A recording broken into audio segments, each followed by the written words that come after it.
Hello, everybody. How's it going? How's everybody doing today? Everybody doing fine, real fine, I bet.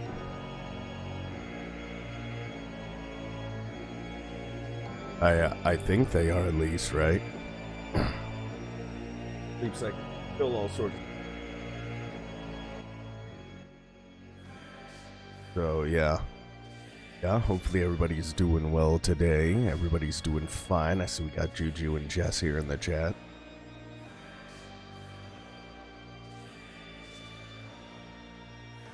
Setting things up still.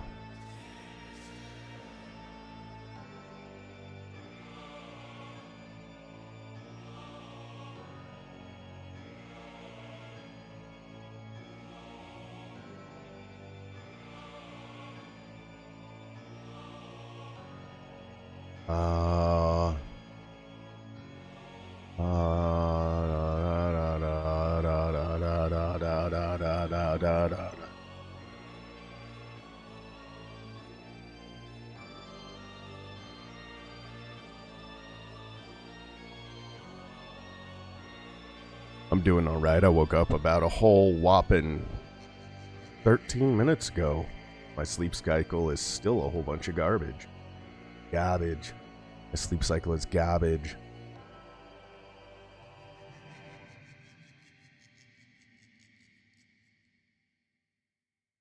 How are you guys doing today?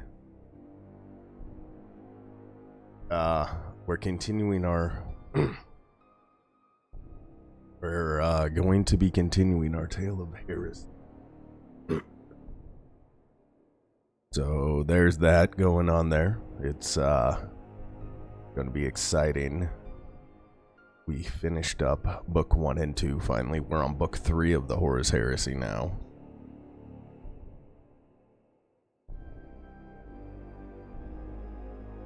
As you can see, this one is called Galaxy in Flame. We found out that Horus decided to go off the deep end in book 2. So there's that. There is that.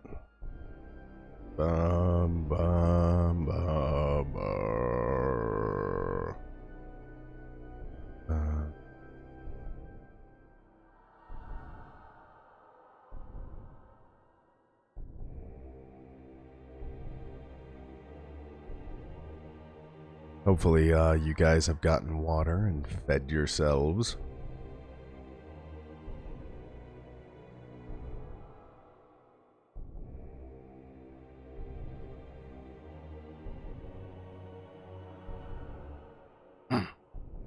Anyways, yeah. Anybody got any fun news from over the weekend they wish to share? Any fun little treats and tricks or anything like that they wish to share with us before we start on this? Anyone at all?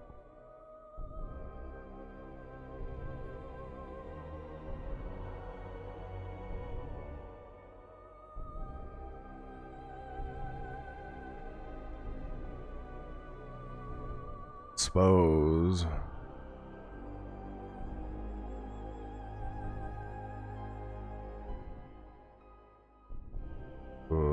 Your Pokemon just got killed. They don't die, they faint.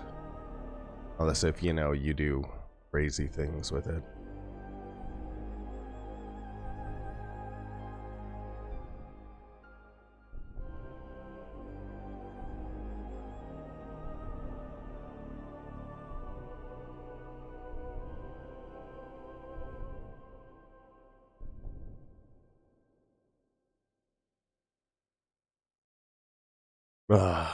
Yeah. Alright. We can go ahead and get this show on the road then. Right? Alright, so we know how book 2 and book 1 ended. Erebus is a conniving little bitch. Hate him.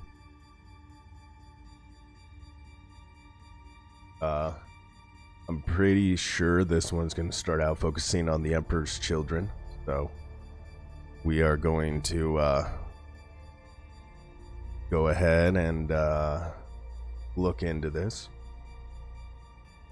And yeah, how's the volume on everything? The volume's good, right? Alright. Galaxy in Flames, Part 1. Long Knives. Chapter 1. The Emperor protects. Long night. The music of the spheres. Everything sounds good.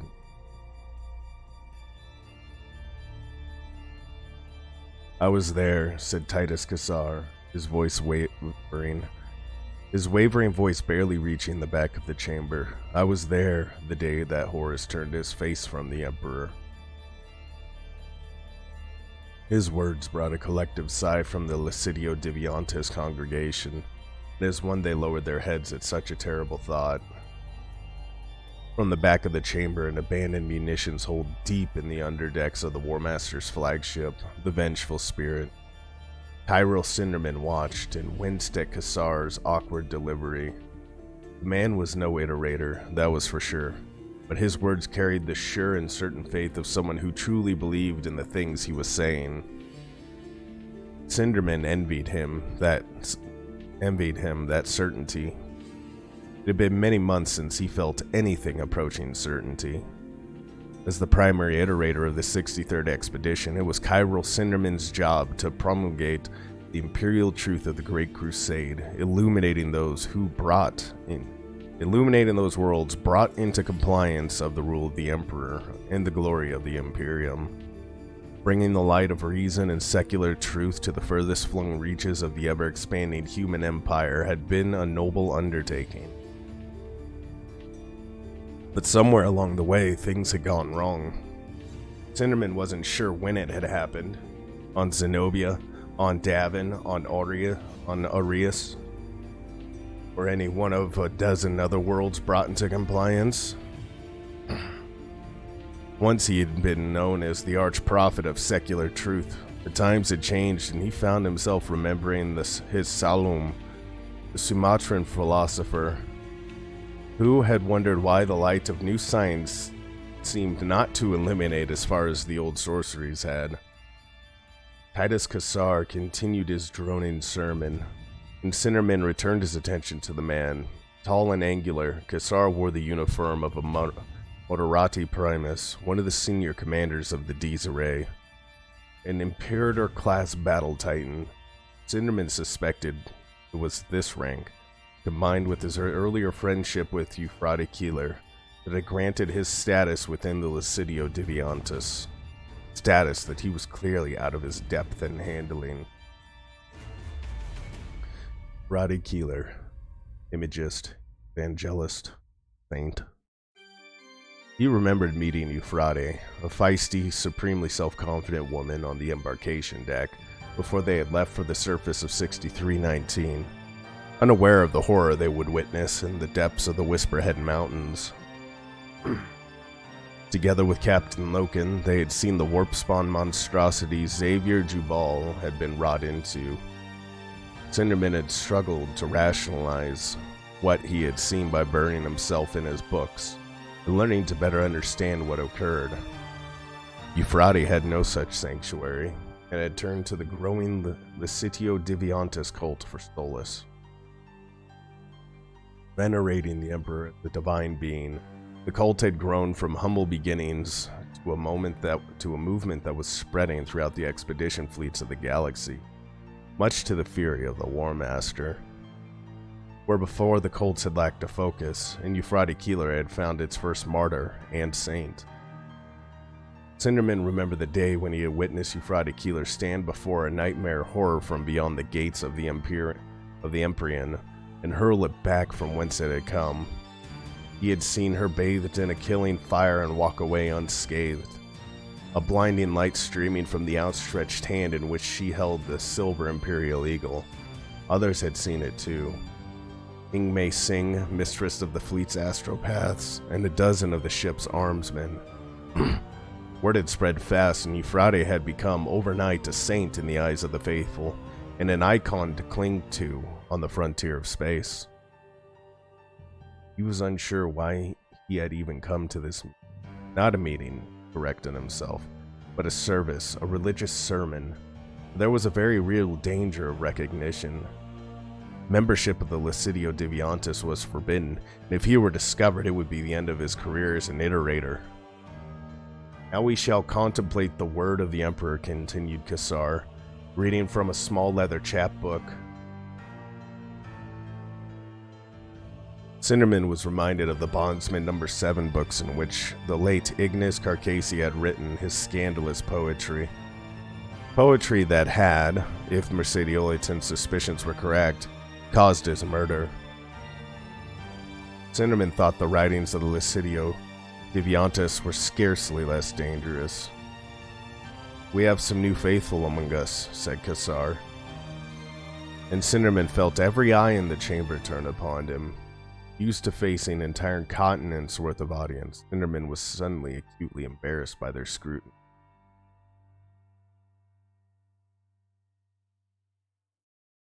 When people are first drawn to the adoration of the Emperor, it is only natural that they should have questions.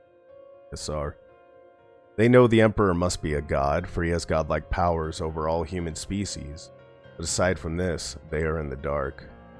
This at least Cinderman agreed with. Most importantly, they ask, if the Emperor is truly a god, then what does he do with his divine power? We do not see his hand reaching down from the sky, and a precious few of us are blessed with visions granted by him. But does he not care for the majority of his subjects? They do not see the falsehood of such belief. His hand lies upon all of us, and every one of us owes him our devotion. In the depths of the warp, the Emperor's mighty soul does battle with the dark things that would break through and consume us all. On Terra, he creates wonders that will bring peace, enlightenment, and fruition of all our dreams to the galaxy. The Emperor guides us, teaches us, exhorts us to become more than we are. But most of all, the Emperor protects. The Emperor protects, said the congregation in unison. The faith of the Licidio Deviantis, the divine word of the Emperor, is not an easy path to follow, where the imperial truth is comforting in its rigorous rejection of the unseen and the unknown. The divine word requires the strength to believe in that which we cannot see.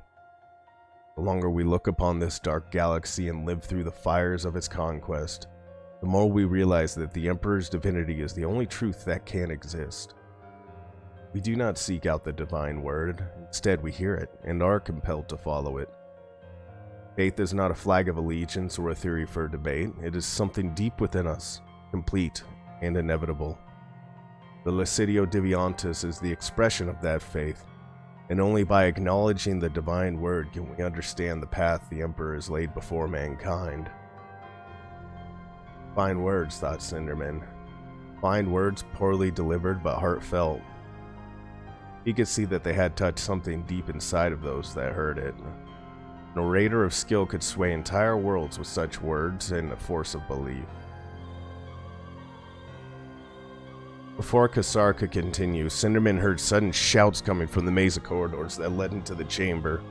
He turned as a panicked woman hurled the door behind him open, with a dull clang of metal in her wake. Cinderman could hear the hard bangs of bolter rounds.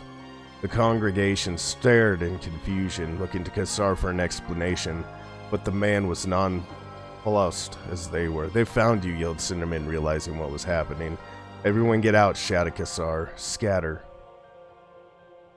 Cinderman pushed his way through the panicking crowd to the front of the chamber and towards Cassar. Some members of the congregation were producing guns from the metal from their martial bearing.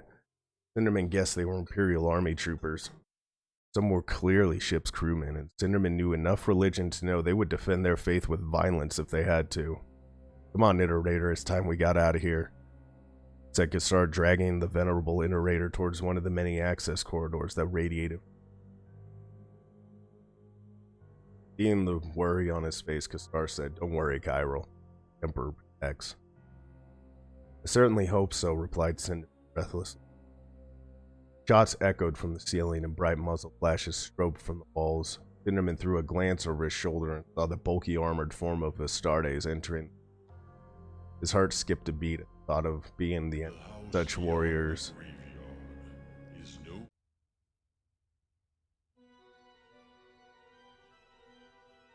Cinderman hurriedly followed Cassara into the access corridor and through the set of blast doors, their path twisting through the depths of the ship.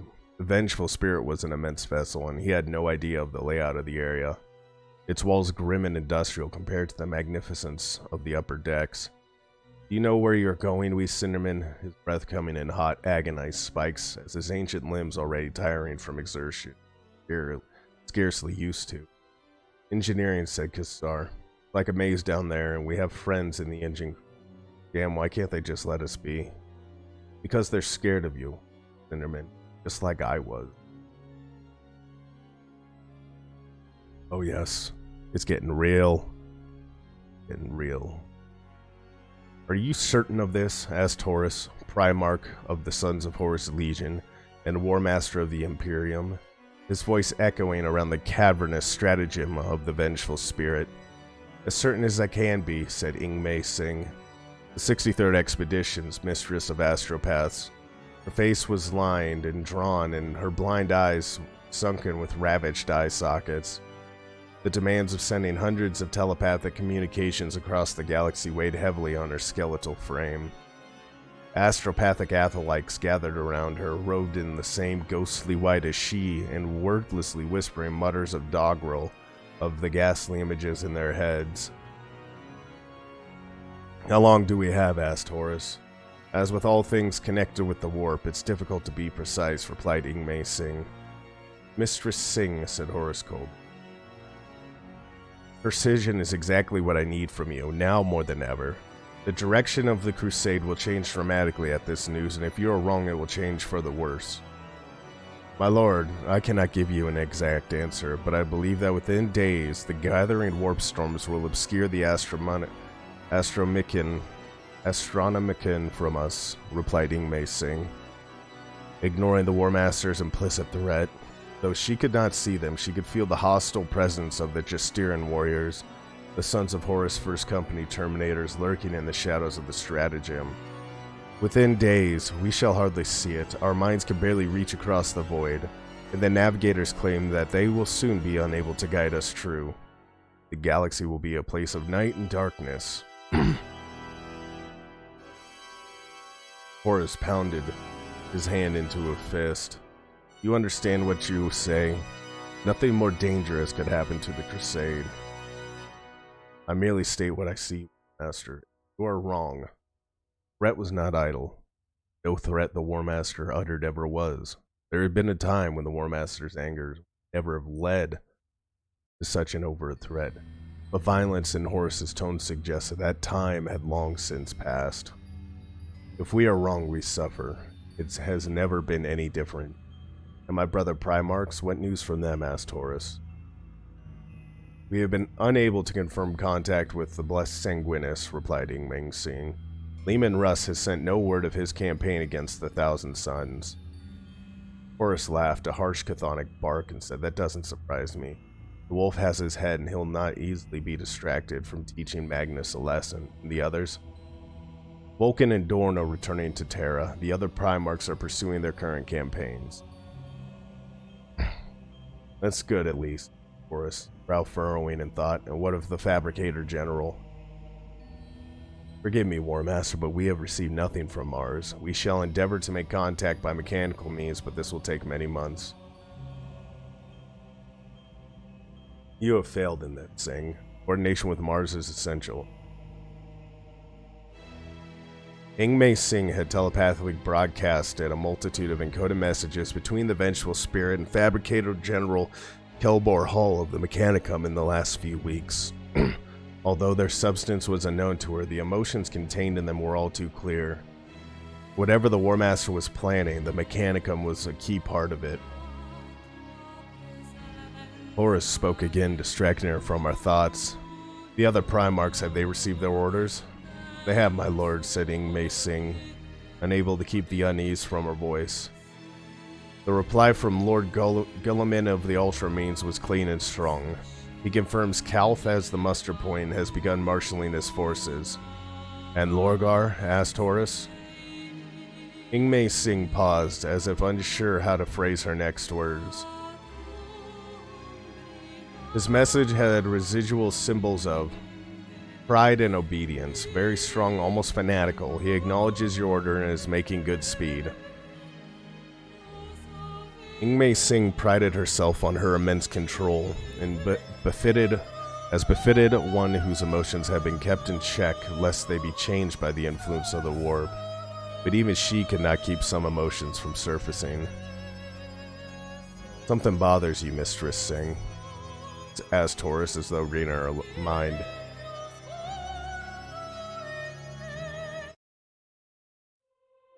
Something bothers you, Mistress Singh, asked Taurus as though reading her mind. My lord, you seem troubled by my orders. It is not my place to be troubled or otherwise, my lord, said Ingmei Singh neutrally. Correct, agreed Horus. It is, not yet, you doubt the wisdom of my course? No, cried Ingmei Singh. It is just that it is hard not to feel the nature of your communication, the weight of blood and death that each message is wreathed in, like breathing firing smoke with every message we send. You must trust me, Mistress Singh, said Horus. Trust that everything I do is for the good of the Imperium, do you understand?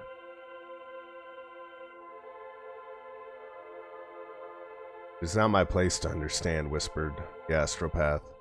My role in the crusade is to do the will of my war master. That is true, but before I dismiss you, Mistress Singh, tell me something. Yes, my lord? Tell me of Euphrates Keeler, said Horus. Tell me of the one they are calling the Saint. Loken still took Mercedes Oleton's breath away.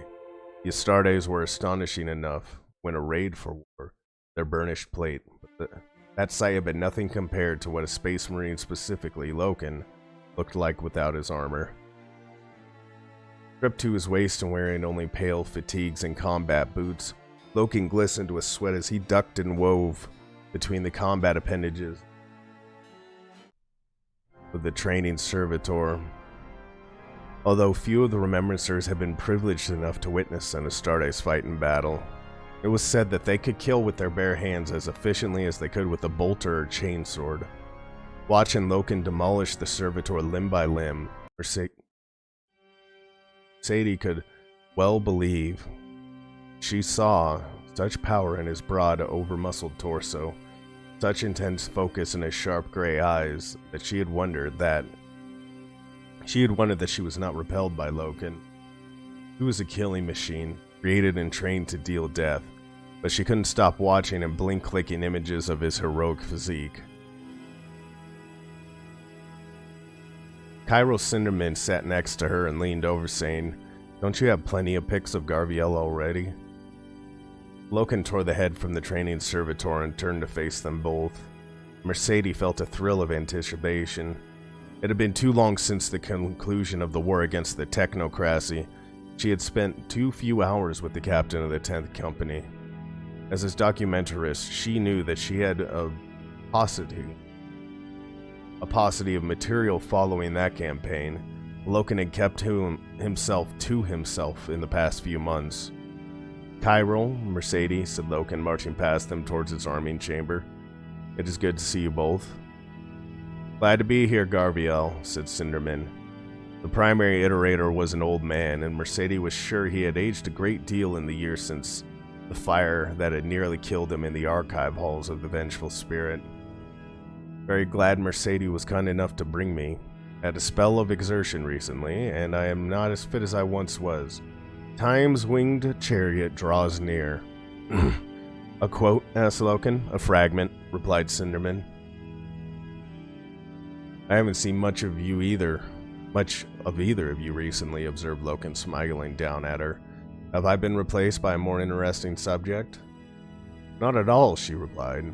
But it was becoming more and more difficult for us to move around the ship. The edict from Algahurst, you must have heard of it. I have, agreed Loken, lifting a piece of his armor and opening a tin of his ubiquitous lapiding powder, though I haven't studied the particulars. The smell of the powder reminded Mercedes of happier times in his room. recording the tales of great triumphs and wondrous sights, but she cast off such thoughts of nostalgia. We are restricted to our own quarters. We need permission to be anywhere else. Permission from whom? Asked Loken. I'm not sure. He shrugged. The edict speaks of submitting a request to the office of the Lupercal's court, but no one's been able to get any kind of response from whatever that is. That must be frustrating, observed Loken, and Mercedes felt her anger rise at such an obvious statement. Well, of course it is. We can't record the Great Crusade if we can't interact with its warriors. We can barely even see them, let alone talk to them. You made it here, Loken pointed out. Well, yes, following you around has taught me how to keep a low profile, Captain Loken. It helps that you train on your own now. Mercedes caught the hurt in Loken's eyes and instantly regretted her words.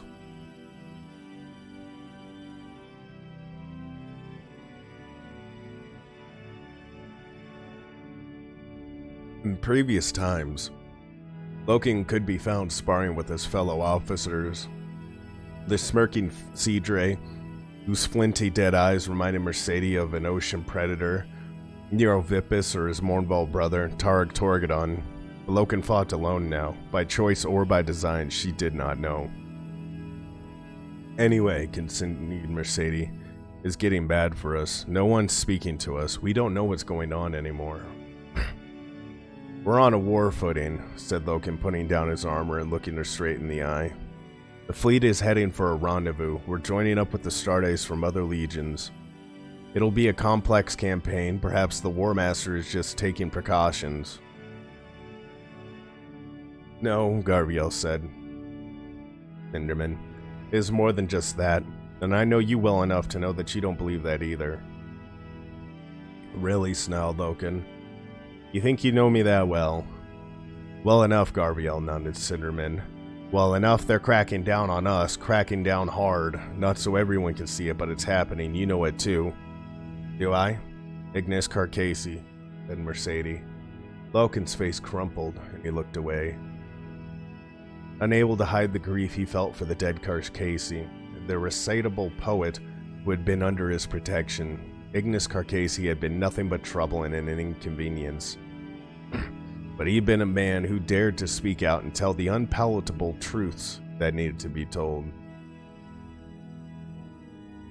They say he killed himself, continued Cinderman, unwilling to let Loken's grief dissuade him from his course. But I've never known a man more convinced that the galaxy needed to hear what he had to say. He was angry at the massacre on the embarkation deck, and he wrote about it. He was angry with a lot of things, and he wasn't afraid to speak of them.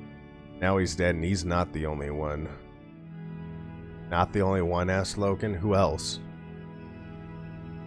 Pertinella Vivar, that insufferable documentarist woman. They say she got closer to the War Master than anyone, and now she's gone too. I don't think it was back to Terra. I remember her, but you're on thin ice, Kyril. You need to be very clear what you're suggesting.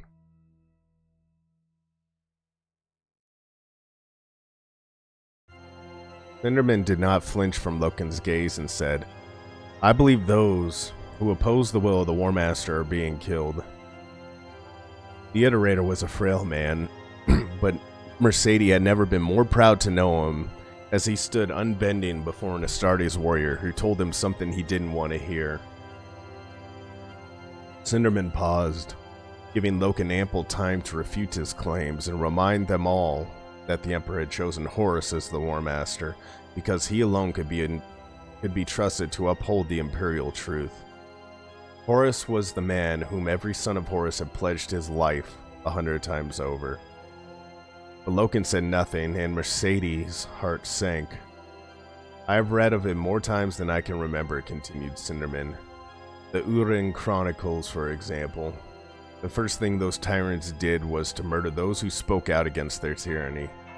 The overlords of the Dasonic Dark Age did the same thing. Mark my words, the Age of Strife was made possible when doubting voices fell silent, and now it is happening here. You always taught temperance, Kyril, said Loken, weighing up arguments and never leaping past them into guesswork. We are at war and we have plenty of enemies already without you seeking to find new ones. It will be very dangerous for you, and you may not like what you find. We do not wish to see you come to any harm, either of you. Now you lecture me, Garviel? Sighed Cinderman. So much has changed. You're not just a warrior anymore, are you? And you're not just an iterator. No, I suppose not, nodded Cinderman. An iterator promulgates the imperial truth, does he not? He does not pick holes in it and spread rumors. But Carcassi is dead, and there are other things. What things? Asked Loken. You mean Keeler? Perhaps, said Cinderman, shaking his head. I don't know, but I feel she is part of it. You heard of what? Part of what? You heard what happened in the archive chamber? With Euphrates? Yes, there was a fire and she was badly hurt. She ended up in a coma. I was there, Cinderman. Kyril, said Mercedes, a note of warning in her voice. Please, Mercedes, said Cinderman. I know what I saw. What did you see? Asked Loken. Lies, replied Cinderman, his voice hushed. Lies made real, a creature, something from the warp. Somehow Keeler and I brought it through the gates of the Empyrean with the Book of Lorgar. My own damn fault, too. It was sorcery. The one thing that all these years I've been preaching is a lie. But it was real, and it was standing before me as surely as I stand before you now. It should have killed us, but Euphrates stood against it and lived. How? Asked Loken. That's the part where I run out of rational explanations, Garviel, shrugged Cinderman. Well, what do you think happened? Cinderman exchanged a glance with Mercedes, and she willed him not to say anything more, but the venerable iterator continued. When you destroyed poor Jubal, it was with your guns, but Euphrates was unarmed. All she had was her faith in the Emperor. I think it was the light of the Emperor that cast the horror back to the warp. Hearing Kyril Cinderman talk of faith and the lie of the Emperor was too much for Mercedes. But Kyril, she said, there must be another explanation. Even what happened to Jubal wasn't beyond physical possibilities. The War Master himself told Loken that the thing that took Jubal was some kind of xeno creature from the warp. I've listened to you teach how minds have been twisted by magic and superstition, and all the things that blind us to reality. That's what the Imperial truth is. I can't believe that the iterator, Kyril Cinderman, doesn't believe the Imperial truth anymore. Believe, my dear, said Cinderman, smiling bleakly as he shaking his head. My belief is the biggest lie. In ages past, the earliest philosophers tried to explain the stars in the sky and the world around them. One of them convinced of the notion that the universe was mounted on a giant crystal spheres controlled by a giant machine, which explained the movements of the heavens.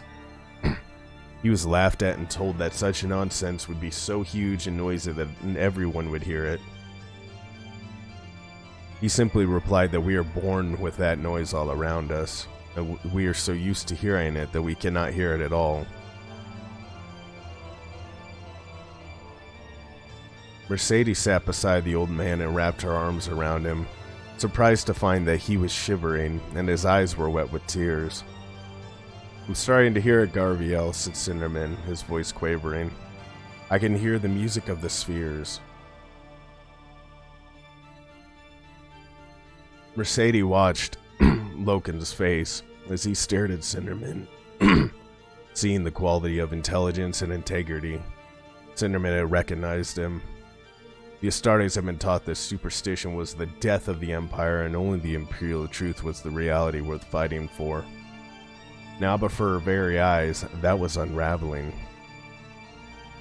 Bavaris was killed, said Loken at last, deliberately by one of our bolts. Hector Bavaris, the army commander? Asked Mercedes. I thought that was the Artrians. No, said Loken. It was one of ours. Why? She asked. He wanted us, I don't know. hauled before a martial court, brought to the task for the killings on the embarkation deck. Malgahurst wouldn't agree. Varus wouldn't back down, and now he's dead.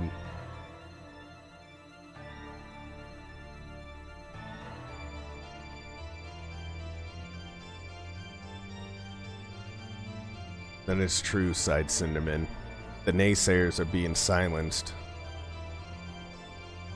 There are still a few of us left, said Loken, quiet steel in his voice. Then we do something about it, Garviel, said Cinderman. We must find out what's been brought into the Legion and stop it. We can fight it, Loken.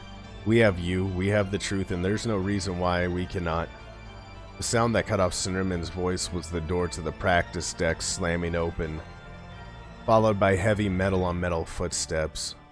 Mercedes knew it was an Astartes even before the impossibly huge shadow fell over her.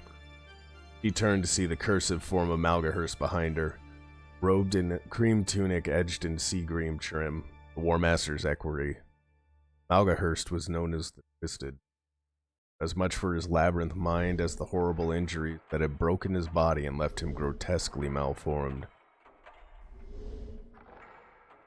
His face was thunder, and anger seemed to bleed from him. Loken, he said, these are civilians. Tyrell Cinderman and Mercedes Oleton are official remembrancers of the Great Crusade, and I can vouch for them, said Loken, standing to face Malgahurst as an equal. Malgahurst spoke with Horus's authority, and Mercedes marveled at what it must take to stand up to such a man. Perhaps you are unaware of the War Master's edict, Captain, said Malgahurst, the pleasant neutrality of his tone completely at odds with the tension that crackled between the two Astartes. These clerks and notaries have caused enough trouble. You of all people should understand that. There are to be no distractions, Loken, and no exceptions. Loken stood face to face with Malgahurst, and for one sickening moment, Mercedes thought he was about to strike the equerry. We are all doing the work of the Great Crusade, Mal, said Loken lightly. Without these men and women, it cannot be complete.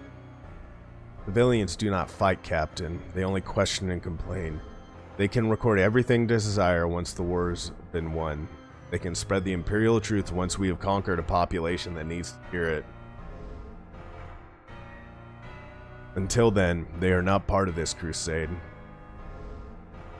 No, Malgahurst, said Loken. You are wrong and you know it. The Emperor did not create the Primarchs and the Legions so they could fight on ignorance. He did not set out to conquer the galaxy just for it to become another dictatorship. The Emperor, said Malgahurst, gesturing towards the door, a long way from here. A dozen soldiers marched into the training halls. Mercedes recognized the uniforms of the Imperial Army, but saw that their badges of unit and rank had been removed. At the start, she also recognized one face, the icy golden-eyed features of Pertinella Vivar's bodyguard. She recalled that his name was Maggard, and was amazed at the sheer size of the man, his physique bulky and muscled beyond that of the army soldiers who accompanied him. The exposed flesh of his muscles bore freshly healing scars, and his face displayed a nascent gigantism similar to Loken's. He stood out amongst the uniformed army soldiers, and his presence only lent credence to Cinderman's wild theory that Pertinella Vivar's disappearance had nothing to do with her returning to Terra. Take the Iterator and the Remembrancers back to their quarters, said Malgahurst. Post guards and ensure that there are no more breaches. Maggard nodded and stepped forward. Mercedes tried to avoid him, but he was quick and strong. Grabbed her by the scruff of her neck, hauling her towards the door. Cinderman stood of his own accord and allowed himself to be led away by the... Malgahurst stood between Loken and the door. If Loken wanted to stop Maggard and his men, he would have to go through Malgahurst. Captain Loken, called Cinderman as he marched off the practice deck. You wish to understand more, read the Chronicles of Roosh again. There you will find illumination. Mercedes tried to look back. She could see Loken beyond Malgahurst's robed form like a caged animal ready to attack. The door slammed shut, and Mercedes stopped struggling as Maggard led her and Cinnamon back. Chapter 2. Perfection, Iterator. What we do best. Perfection. Dead greenskins were a testament to it. Deep Orbital DS-191 had been conquered in a matchless display of combat. Fields of fire overlapping like dancer fans, squads charging in to slaughter the orcs that the guns could not finish. Squad by squad, room by room, the Emperor's children had killed their way through the Xenos, holding the space station with all the handsome perfection in combat that Fulgrim had taught his legion. As the warriors of his company dispatched any surviving greenskins, Saul Tarvitz removed his helmet and immediately recoiled at the stench. Greenskins had inhabited the orbital for some time, and it showed. Fungal growths pulsed on the dark metal struts of the main control center, and crude shrines of weapon, armor, and tribal fetishes were piled against the command posts. Above him, the transparent dome of the control center looked onto the void of space. The colonnade systems and collection Imperial worlds under attack by greenskins was visible amid the froth of stars. Capturing the orbital back from the orcs was the first stage of the Imperial relief of colonnades, and the Emperor's children and Iron Hand's legions would soon be storming into the enemy strongholds of Colonnade 4. "What a stink," said a voice behind Tarvitz, and he turned to see Captain Lucius, the finest swordsman of the Emperor's children. His compatriot's armor was spattered black, and his elegant sword still crackled with blood sizzling on the blue hot blade. Damned animals, they don't have a sense to roll over and die when you kill them. Lucius' face had once been perfectly flawless, an echo of Fulgrim's Legion itself, but now too, after one too many jibes about how he looked more like a pampered boy than a warrior, and the influence of Serena de Angelis, Lucius had started to acquire scars, each one uniform and straight in a perfect grid across his face. No enemy blade had etched them into his face, for Lucius was far too sublime a warrior to allow a mere enemy to mark his. "They're tough, I'll give them that," agreed Tarvitz. "They may be tough, but there's no elegance to their fighting," said Lucius. "There's no sport in killing them." "You sound disappointed." "Well, of course I am. Aren't you?" asked Lucius, jabbing his sword through a dead green skin and carving a curved pattern in his back. "How can we achieve ultimate perfection with such poor specimens to better ourselves against?" "Don't underestimate the greenskins," said Tarvitz. "These animals invaded a compliant world and slaughtered all the troops we left to defend it. They have spaceships and weapons we don't understand, and they attack as if we're some kind of religion to them." He turned over the closest corpse, a massive brute with skin as tough as gnarled bark, its violent red eyes open and its undershot maw still grimacing with rage. Only the spread of entrails beneath suggested that it was dead. Tarvitz could feel the jarring of his broadsword as he plunged it through the creature's midriff, and its tremendous strength as it had tried to force him onto his knees. "Talk about them as if we need to understand them before." "They're just animals," said Lucius with a sardonic laugh. "You think about things too much. That's always been your problem, Saul, and it's why you'll never reach the dizzying heights I will achieve. Come on, just revel in the kill."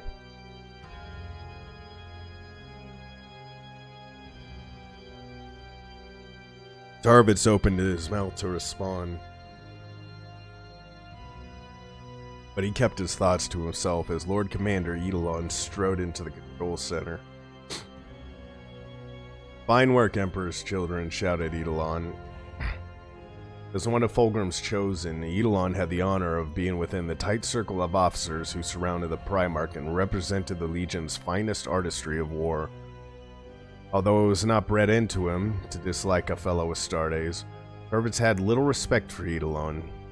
His arrogance did not bereft did not befit a warrior of the Emperor's children, and the antagonism between them had only grown on the fields of murder in the war against the Maga Arachnid. Despite Tarvitz's reservations, Eidolon carried a powerful natural authority about him, accentuated by the magnificent armor, with such an overabundance of gilding that the purple colors of the Legion were barely visible. The vermin didn't know what hit him. The Emperor's children cheered in response. It had been a classic victory for the Legion. Hard, fast, and perfect. The Greenskins had been doomed from the start. "Make ready," shouted Eidolon, "to receive your Primarch." The cargo decks of the Deep Orbital were rapidly cleared of the Greenskin dead by the Legion's menials for a portion of the Kalinade's battle force to assemble. Tarvitz felt his pulse race at the thought of setting eyes on his beloved Primarch once more. It had been too long since the Legion had fought alongside their leader. "Oh, thank you for the stretch, Jess." Hundreds of the Emperor's children in perfectly dressed ranks stood at attention. A magnificent army in purple and gold. As magnificent as they were, but a poor imitation of the incredible warrior who was father to them all. The Primarch of the Emperor's children was awe-inspiring. His face pale, sculpted, framed by a flowing mane of albino white hair. His very presence was intoxicating, and Tarvitz felt a fierce pride fill him at the sight of this incredible, wondrous warrior. Created to echo a facet of war, Fulgrim's art was the pursuit of perfection through battle, and he sought it as diligently as any imagist strove for perfection through his picks. One shoulder of his golden armor was worked into sweeping eagle's wings, the emblem of the Emperor's children, and the symbolism was clear statement of the Legion pride. The Palatine Aquila, the Emperor's personal symbol, and he had granted the Emperor's children alone the right to bear that same hardy heraldry, symbolically proclaiming Fulgrim's warriors as his most adored Legion. Fulgrim wore a gold-hilted sword at his hip, said to have been a gift from the War Master himself, a clear sign of the bond of brotherhood between them. The officers of the Primarch's inner circle flanked him: Lord Commander Eidolon, Apothecary Fabius, Chaplain Charosimin, and a massive dreadnought body of ancient Rylanor. Even these heroes of the Legion were dwarfed by Fulgrim's physical size and his sheer charisma. A line of heralds chosen from among the young initiates, who were to soon complete their training as Emperor's children, fanned out in front of Fulgrim, playing a blaring fanfare on their golden trumpets to announce the arrival of the most perfect warrior in the galaxy. A thunderous roar of applause swelled from the assembled Emperor's children as they welcomed their Primarch back to his Legion. Fulgrim waited graciously for the applause to die down. More than anything, Tarvitz aspired to be that awesome golden figure in front of them, though he knew he had already been designated as a line officer and nothing more. But Fulgrim's very presence filled him with the promise that he could be so much better if he was only given the chance. His pride in his Legion's prowess caught light as Fulgrim looked over the assembled warriors, and the Primarch's dark eyes shone as he acknowledged each and every one of them. "My brothers," called Fulgrim, his voice littling and golden. "This day you have shown the accursed Greenskin what it means to stand against the Emperor's children." More applause rolled around the cargo decks, but Fulgrim spoke over it, his voice easily cutting through the clamor of his warriors. "Commander Eidolon has wrought you into a weapon against which the Greenskin had no defense. Perfection, strength, resolve. These qualities are the cutting edge of this Legion, and you've shown them all here today. This orbital is in Imperial hands once more, as are the others the Greenskins had occupied in the futile hope of fending off our invasion. The time has come to press home this attack against the Greenskins and liberate the Kalinade system. My brother Primarch Ferrus Manus of the Iron Hands and I shall see to it that not a single alien stands upon land claimed in the name of the Crusade." Expectation was heavy in the air as the Legion waited for the order that would send them into battle with their Primarch. But most of you, my brothers, will not be there, said Fulgrim. The crushing disappointment Tarvitz felt was palpable, for the Legion had been sent to the Kalinade system with the assumption that it would lend its full strength to the destruction of the invading Zemos. The Legion will be divided, continued Fulgrim, raising his hands to the stemmed cries of woe and lamentation that his words provoked. I will lead a small force to join Ferrus Manus and his Iron Hands at Kalinade's fort. The rest of the Legion will rendezvous with the War Master's 63rd Expedition at the Istvan system. These are the orders of the War Master and of your Primarch. Lord Commander Eidolon will lead you to Istvan, and he will act in my stead until I can join you once more.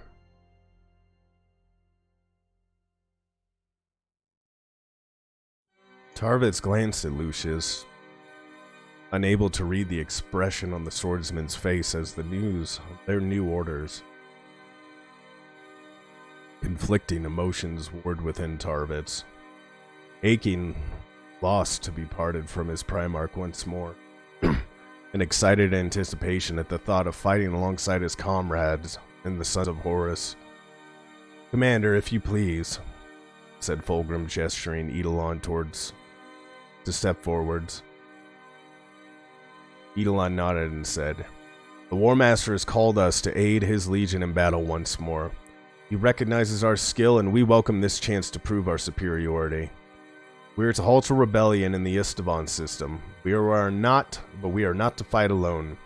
As well as his own Legion, the War Master has seen fit to deploy the Death Guard and the World Eaters. A muttered gasp spread around the cargo bay at the mention of such brutal legions. Eidolon chuckled. I see, some of you remember fighting alongside our brother Astartes. We all know what a grim and artless business war becomes in the hands of such men. So I say this is the perfect opportunity to show the War Master how the Emperor's chosen fight. The Legion cheered once more, and Tarvitz knew that whenever the Emperor's children had a chance to prove their skill and artistry, especially to other legions, they took it. Fulgrim had turned pride into a virtue, and it drove each warrior of his legion to the heights of excellence that no other could match. Torgadon had called it arrogance on the surface of murder. Tarvitz had tried to dissuade him of that notion, but hearing the boastful cries of the Emperor's children around him, he wasn't sure that his friend had been wrong after all. The War Master has requested our presence immediately, shouted Eidolon through the cheering. Although Istvan is not far distant, the conditions of the warp have become more difficult, so we must make all haste. The strike cruiser at Drawnenus will leave for Istvan in 4 hours. When we arrive, it will be as ambassadors for our Legion. When the battle is done, the War Master will witness war at its most magnificent. Eidolon saluted and Fulgrim led the applause before turning and taking his leave. Tarvitz was stunned. To commit such a force of Astartes was rare, and he knew that whatever foe they would face on Istvan must be mighty indeed. Even the thrill of excitement he felt at this opportunity to prove themselves before the War Master was tempered by a sudden nagging sense of unease. 4 legions? Asked Lucius, echoing his own thoughts as the squalls fell out to make ready for the journey of the 63rd Expedition. For one system? That's absurd. Careful, Lucius. You veer close to arrogance, Tarvitz pointed out. Are you questioning the War Master's decision? Questioning? No, said Lucius defensively, but come on. Even you have to admit it's a sledgehammer to a crack nut. Possibly, conceded Tarvitz. But for the Istvan system to rebel, it must have been compliant at one stage. What's your point? My point, Lucius, is that the Crusade was supposed to be pushing ever outwards, conquering the galaxy in the name of the Emperor. Instead, it's turning back on itself to patch up the cracks. I can only assume that the War Master wants to make some kind of grand gesture to show his enemies what rebellion means. Ungrateful bastards, spat Lucius. Once we're done with this Istvan, they'll beg us to take them back. Hi, Jesslyn's mom. Hi, Aggie. With 4 legions sent against them, replied Tarvitz. I don't think there'll be many Estevanians left for us to take back. Come, Soul, said Lucius, walking ahead of him. Did you lose your taste for battle against the Greenskins? A taste for battle? Tarvitz had never considered such an idea. He had always fought because he wanted to become more than he was, to strive for perfection in all things. For longer than he could remember, he had devoted himself to the task of emulating the warriors of the Legion who were more gifted and more worthy than he knew his station within the Legion, but knowing one's station was the first step to bettering it. Watching Lucius's arrogant swagger, Tarvitz was reminded of how much his fellow captain loved battle. Lucius loved it without shame or apology, seeing it as the best way to express himself, weaving between his enemies and cutting a path of bloody ruin through them with his flashing sword. It concerns me, said Tarvitz. What does? Asked Lucius, turning to face him. Tarvitz could see the hastily masked exasperation on the swordsman's face. He had seen that expression more and more on Lucius' scarred features recently, and it saddened him to know the swordsman's ego and rampant ambition to rise within the ranks of the Emperor's children would be the undoing of their friendship. That the crusade has to repair itself at all, compliance used to be the end of it, not now. Don't worry, smiled Lucius. Once a few of these rebel worlds get a decent killing, this will all be over and the crusades will go on. Rebel worlds? Whoever thought to hear such a phrase? Tarvitz said nothing as he considered the sheer number of Astartes that would be converging on the Estevan system. Hundreds of Astartes had fought on deep orbital DS-191. But more than 10,000 Emperor's children made up the Legion, most of whom would be journeying to Estevan 3. That in itself was enough for several war zones. The thought of 4 legions arrayed in battle sent shivers up Tarvitz's spine. What would be left of Estevan when 4 legions had marched through the system? Could any depth of rebellion justify that? I just want victory, said Tarvitz, words sounding hollow to him. Lucius laughed, but Tarvitz could feel. Couldn't tell if it was an agreement or mockery. We're getting into it, guys. We are hitting the apex of the story. It's what we're doing.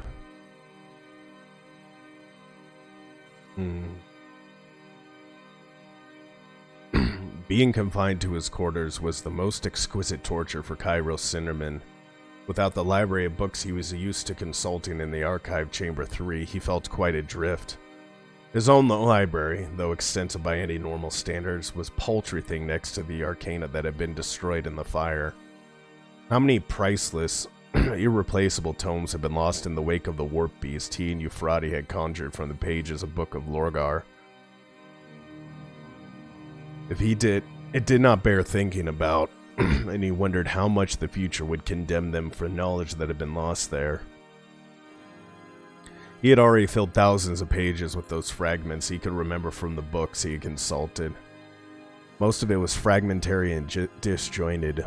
He knew that the task of recalling everything he had read was doomed to failure, but he could no more conceive of giving up than he could stop his heart from beating.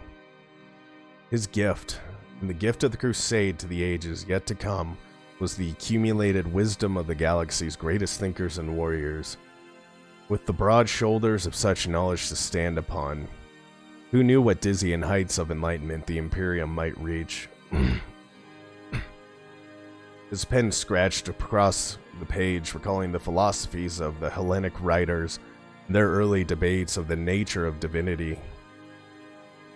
No doubt many would think it pointless to transcribe the writings of those long dead, but Cinderman knew that to ignore the past was to doom the future to repeat it. The text he wrote of spoke of ineffable inscrutability of false gods, and he knew that such mysteries were closer to the surface than he cared to admit. The things he had seen and read since 6319 had stretched his skepticism to the point where he could no longer deny the truth of what was plainly before him, which Euphrates Keeler had been trying to tell them. God existed, and in the case of the Emperor, moved amongst them. He paused for a moment as the full weight of that thought wrapped itself around him like a comforting blanket. The warmth and ease such a simple acceptance gave him was like a panacea for all the ills that had troubled him this last year. He smiled as his pen idly scratched across the page before him without his conscious thought. Cinderman started to realize the pen was moving across the page of its own volition. He looked down to see what was being written. She needs you. Cold fear gripped him, but even as it rose, it was soothed and a comforting state of love and trust filled him. Images filled his head, unbidden. The War Master, strong and powerful in his newly forged suit of black plate armor, the amber eye glowing like a coal from a furnace. Claws slid from the War Master's gauntlets, and an evil red glow built from his gorget, illuminating his face with a ghastly demonic light. No, breathed Cinderman, feeling a great unspeakable horror fill him as his terrible vision. But no sooner had this image filled his head than it was replaced by one of Euphrates Keeler lying supine on her Medicaid bed. Terrified thoughts were banished at the sight of her, and Cinderman felt his love for this beautiful woman fill him as pure and wondrous as light. Even as he smiled in rapture, the vision darkened, yellow talons slid into view, tearing at the image of Euphrates. Cinderman screamed in sudden promenation. Once again he looked at the words on the page, marveling at their desperate simplicity. She needs you. Someone was sending a message. The saint was in danger. Coordinating the Legion's assets, at Astartes, at spacecraft, staff, and accompanying Imperial units was a truly Herculean task, managing to coordinate the arrival of... Hi, Issa. Welcome in. Can we get a shout out for Issa, please? Issa's doing really good lately on her streams and everything like that. But we're on book 3 of the Horus Heresy. If you don't want any spoilers, you know. I don't know if you started False Gods yet. But shit's about to go down. It's about to go down.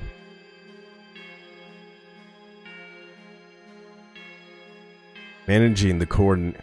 So right now in this book, Horus has summoned the World Eaters, the Death Guard, and the Emperor's Children to the Istavan system to put down a so-called rebellion.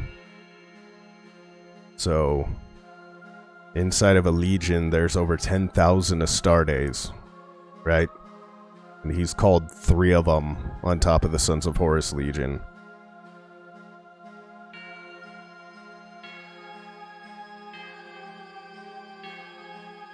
But fight or die for Horus in book 1. You have to read book 2, False Gods. You know, I'll slap it up in your Discord here real quick. Where's the book channel? Where's the book channel? Books. Here, I'll put the book cover in the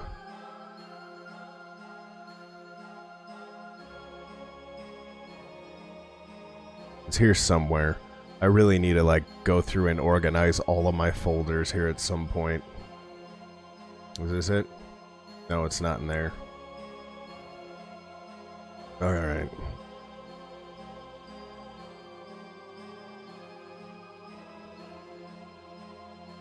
There, I just typed it. I was going to throw the cover up for you. Here, I will read a paragraph, because Cairo Cinderman's currently having a vision of Euphrates Keeler. Right? He was writing, because there was a fire in Archive 3, and he was writing down what he could remember. And Cinderman started as he realized the pen was moving across the page of its own volition. He looked down to see what was being written. She needs you. Cold fear gripped him, but even as it rose, it was soothed, and a comforting state of love and trust filled him. Images filled his head unbidden. The War Master, strong and powerful in his newly forged suit of black plate armor. the amber eye glowing like coal from a furnace. Claws slid from the War Master gauntlets, and an evil red glow built from his gorget, illuminating his face with a ghastly demonic light. "No," breathed Cinderman, feeling a great unspeakable horror fill him at this vision. But no sooner had this image filled his head than it was replaced by one of Euphrates Keeler, lying supine on her Medicaid bed. Terrified thoughts were banished at the sight of her, and Cinderman felt his love for this beautiful woman fill him pure as a pure and wondrous light. Even as he smiled in rapture, the vision darkened, and yellow talons slid into view, tearing at that image of Euphrates. Cinderman screamed in sudden premonition. Once again he looked at the words on the page, marveling at their desperate simplicity. "She needs you." Someone was sending him a message. The saint was in danger. Coordinating the Legion's assets, its Astartes, its spacecraft, staff, and accompanying Imperial Army units was truly a Herculean task. Managing to coordinate the arrival of 4 legions in the same place at the same time was an impossible task. Impossible for anyone but the War Master. The vengeful spirit, its long flat prow, like the spear tips, slid from the warp in a kaleidoscopic display of pyrotechnics, lightning raking along its sides as the powerful warp integrity fields took the full force of re-entry. In the interstellar distance, the closest star of the Esteban system glinted, cold and hard against the blackness. The Eye of Horus glared from the top of the ship's prow, the entire vessel having been refitted following the victory against the technocracy. The bone white of the Luna Wolves replaced by the metallic gray-green of the Sons of Horus. Within moments, another ship broke through, tearing its way into real space with the brutal functionality of its legion. Where the vengeful spirit had a deadly grace to it, the newcomer was brutish and ugly. Its hull a drab gunmetal gray, its only decoration a single brazen skull on its prow. The vessel was the Endurance, capital ship of the Death Guard fleet accompanying the War Master, and a flotilla of smaller cruisers and escorts flew in its wake. All were the same unembellished gunmetal, for nothing in the Mordegar Legion bore any more adornment than was necessary. Several hours later, the powerful stabbing form of the Conqueror broke through to join the War Master, shimmering with the white and blue colors of the World Eaters. The Conqueror was Agron's flagship, and its blunt, muscular form echoed the legendary ferocity of the World Eater's Primarch. Finally, the Andronius, at the head of the Emperor's Children fleet, joined the growing Esteban strike force. The vessel itself was resplendent in purple and gold, more like a flying palace than a ship of war. Its appearance was deceptive, for the gun decks bristled with weapons manned by well-drilled menials who lived and died to serve Fulgrim's Legion. The Andronis, for all its decorative folly, was a compact, lethal weapon of war. The Grey Crusade had rarely seen such a fleet of power assemble in one place. Until now, only the Emperor had commanded such a force. But his place was on distant Terra, and these legions answered only to the War Master. So it was that 4 legions gathered and turned their eyes towards the Esteban system. Dun dun dun. It's getting real here, Isa. Getting real. You can be ride or die, and then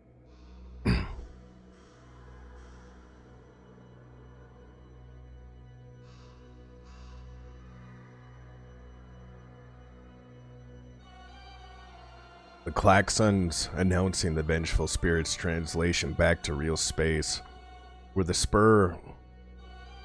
The klaxons announcing the vengeful spirit's translation back to real space were the spur to action that Chiral Cinderman had been waiting for. Mopping his brow with an already moist handkerchief, he pushed himself to his feet and made his way to the shutter of his quarters. He took a deep calming breath as the shutter rose and he was confronted by the hostile stares of 2 army soldiers, their starched uniforms insignia free and anonymous. "Can I help you, sir?" asked a tall man with a cold, unhelpful expression. "Yes," said Cinderman, his voice perfectly modulated to convey his non-threatening affability. "I need to travel to the Medicaid deck." "You don't look sick," said the second guard. Cinderman chuckled, reaching out to touch the man's arm like a kindly grandfather. "No, it's not me, my boy. It's a friend of mine. She's rather ill, and I promised I would look into her." "Sorry," said the first guard in a tone that suggested he was anything but. "We've got orders from the Astartes not to let anyone off this deck." I see, sighed Cinderman, letting a tear trickle from the corner of his eyes. "I don't want to be an inconvenience, my boys, but my friend, well, she's like a daughter to me, you see. She's very dear to me, and you would be doing an old man a very real favor if you could just let me see her." "I don't think so, sir," said the guard. But Cinderman could already detect a softening in his tone and pushed a little harder. He has not long left to her. I was told by Malgahurst himself that I would be allowed to see her before the end." Using Malgahurst's name was a gamble, but it was a calculated gamble. These men were unlikely to have any formal channel to contact the War Master's equerry, but if they decided to check, he would be unmasked. Cinderman kept his voice low and soft as he played the grandfatherly role, utilizing every trick he had learned as an iterator. The precise timbre of his voice, the frailty of his posture, keeping eye contact and empathy with the audience. "Do you have children, my boy?" asked Cinderman, reaching out to clasp the guard's arm. "Yes, I do, sir." "Then you understand why I have to see her," pressed Cinderman, risking the more direct approach and hoping that he had judged these men correctly. "You're just going to the Medicaid deck?" asked the guard. "No further," promised Cinderman. "I just need some time to say my goodbyes to her, that's all. Please." The guards exchanged glances. Cinderman fought to keep the smile from his face. As he knew he had them, the first soldier nodded and they moved aside to let him pass. "Just the Medicaid deck, old man," said the guard, scrawling on a chit that would allow him passage through the ship to the Medicaid deck and back. "If you're not back in your quarters in a couple hours, I'll be dragging you back here myself." Cinderman nodded. The proffered chip had been shaking both men warmly by their hands. "You're good soldiers, boys," he said, his voice dripping with gratitude. "Good soldiers. I'll be sure to tell Malgahurst of your compassion for an old man."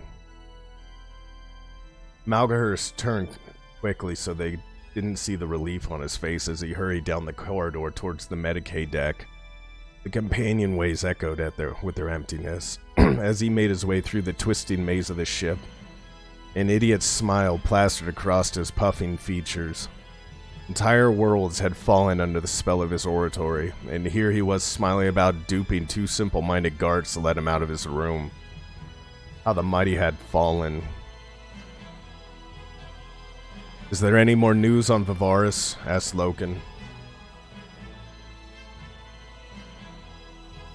"Is there any more news on Vivaris?" asked Loken, as he and Torgadon walked through the Museum of Conquest on their way to Lupercal's court. Torgadon shook his head. The shells were too fragmented. Apothecary Vidon wouldn't be able to make a match even if we found the weapon that fired the shot. It was one of ours, but that's all we know.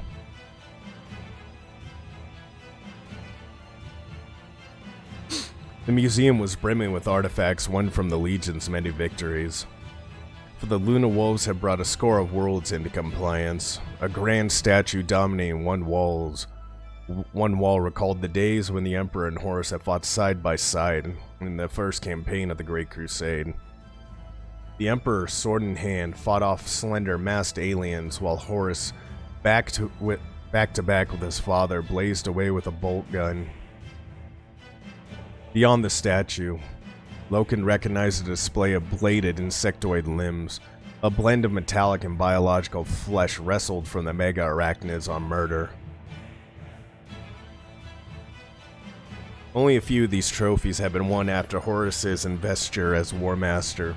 The majority having been taken before the Luna Wolves had been renamed the Sons of Horus in honor of the War Master's accomplishments. The remembrances are next, said Loken. They're asking too many questions. Some of them may have already been murdered. Who? Ignis and Pertinella Vivar. Carcassi, said Targadon. Damn, I heard he killed himself, but I should have known they'd find a way to do it. Warrior Lodge was talking about silencing him, Abaddon in particular. They didn't call it murder, although Abaddon seemed to think it was the same as killing an enemy in war. That's when I broke with the Lodge.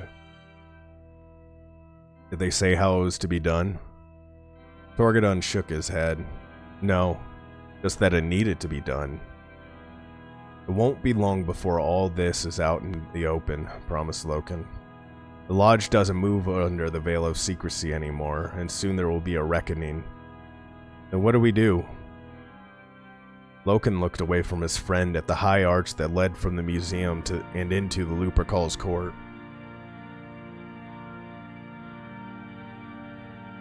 I don't know, he said, waving Targadon into silence, as he caught sight of a figure moving behind one of the furthest cabinets. What's up? Asked Targadon. I'm not sure, said Loken, moving between display cabinets of gleaming swords captured from ancient feudal kingdoms, and strange alien weapons taken from the mighty species the Legion had destroyed. The figure he had seen was another Astartes, and Loken recognized the colors of the World Eaters upon his armor.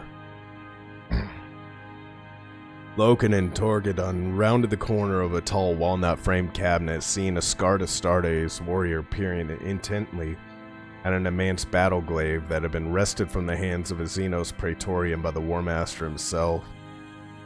Welcome to the Vengeful Spirit, said Loken. The World Eater looked up from the weapon and turned to face them. His face was deeply bronzed, long and noble, contrasting with the bone white and blue of his Legion's colors. Greetings, he said, bringing his forearm across his armored chest in a martial salute. Karn, 8th Assault Company of the World Eaters. Loken, of the 10th, replied Loken. Targadon of the 2nd. Impressive this, said Karn, looking around him. Thank you, said Loken. The War Master always believed we should remember our enemies. If we forget them, we shall never learn. He pointed at the weapon Karn had been admiring. We have the preserved corpse of that creature. Of the creature that carried this weapon somewhere around here. That's the size of a tank. Angron has his share of trophies too, said Karn, but only from foes that deserve to be remembered. Should we not remember them all? No, said Karn firmly. There's nothing to gain from knowing your enemy. The only thing that matters is that they are destroyed. Everything else is just a distraction. Spoken like a true World Eater, said Targadon. Karn looked up from the weapon with an amused sneer. You seek to provoke me, Captain Targadon? But I already know what other legions think of the World Eaters. We were on Arena, said Loken. You're butchers. Karn smiled. Ha! Honesty is rare these days, Captain Loken. Yes, we are. We are proud because we are good at it. My Primarch is not ashamed of what he does, so neither am I. I trust you're here for the Conclave, asked Loken, wishing to change the subject. Yes, I serve as my Primarch's equerry. Targadon raised an eyebrow. Tough job. Sometimes, admitted Karn. Angron cares little for diplomacy. War Master believes it is important. So I see, but all legions do things differently, laughed Karn, clapping Loken on the shoulder guard. As one honest man to another, your own legion has many detractors and as admirers. Too damn superior, the lot of you. War Master has high standards, said Loken. So does Angron, I assure you, said Karn. Loken was surprised to hear a note of weariness in Karn's voice. The Emperor knew that sometimes the best course of action is to let the World Eaters do what we do best. The War Master knows it too, otherwise we would not be here. It may be distasteful to you, Captain, but if it were not for warriors like mine, The Great Crusade would have foundered long ago. There we must agree to disagree, said Loken. I cannot do what you do. Karn shook his head. You're a warrior of the Astartes, Captain. If you had to kill every living thing in a city to ensure victory, you would do it. We must always be prepared to go further than our enemy. All the legions know it. The World Eaters just preach it openly. Let us hope it never comes to that. Don't pin too much on hope. I hear tell that Istvan III will be difficult to break. What do you know of it? Asked Torgadon. Karn shrugged. Nothing specific, just rumors really. Something religious, they say. Witches and warlocks, skies turning red, and monsters from the warp. All the usual hyperbole. Not that the Sons of Horus would believe such things. The galaxy is a complicated place, replied Loken carefully. We don't know the half of what goes on in it. I'm beginning to wonder myself, agreed Karn. It's changing, continued Loken. The galaxy and the Crusade with it. Yes, said Karn with relish, it is. Loken was about to ask Karn what he meant when the doors to Lupercal's court swung open. Evidently, the War Master's conclave will begin soon, said Karn, bowing before them both. It's time for me to rejoin my Primarch. We must join the War Master, said Loken. Perhaps we will see you on Istvan III? Perhaps, nodded Karn, walking off between the spoils of 100 wars. If there's anything left of Istvan III when the World Eaters finish with it. Chapter 3. Horus enthroned, the Saint is in danger, Istvan III. It's all building to a climactic residue, something grand and great. A whisper, if you will. A whisper.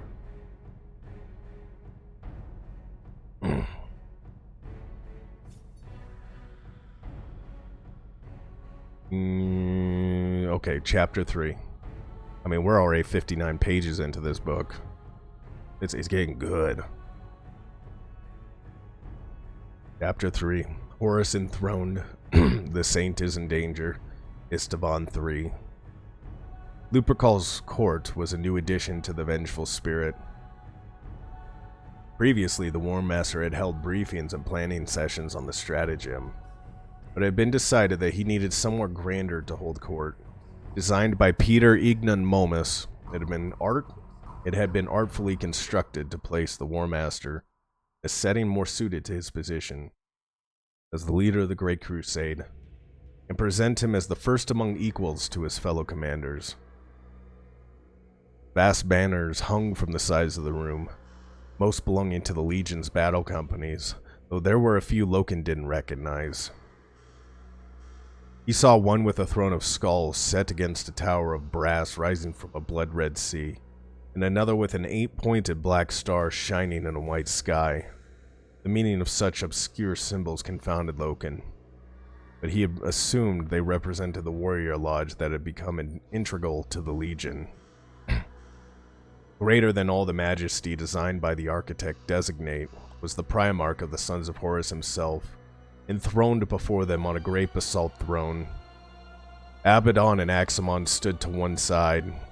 Both warriors were armored, Abaddon in the glossy black of the Justiran, Aximon in his pale green plate. The two officers glared at Loken and Torgadon. The enmity that had grown between them during the Arturian campaign was too great to hide anymore. As he met Abaddon's flinty gaze, Loken felt great sadness as he realized that glorious ideal of the Mournfall was finally and irrevocably dead.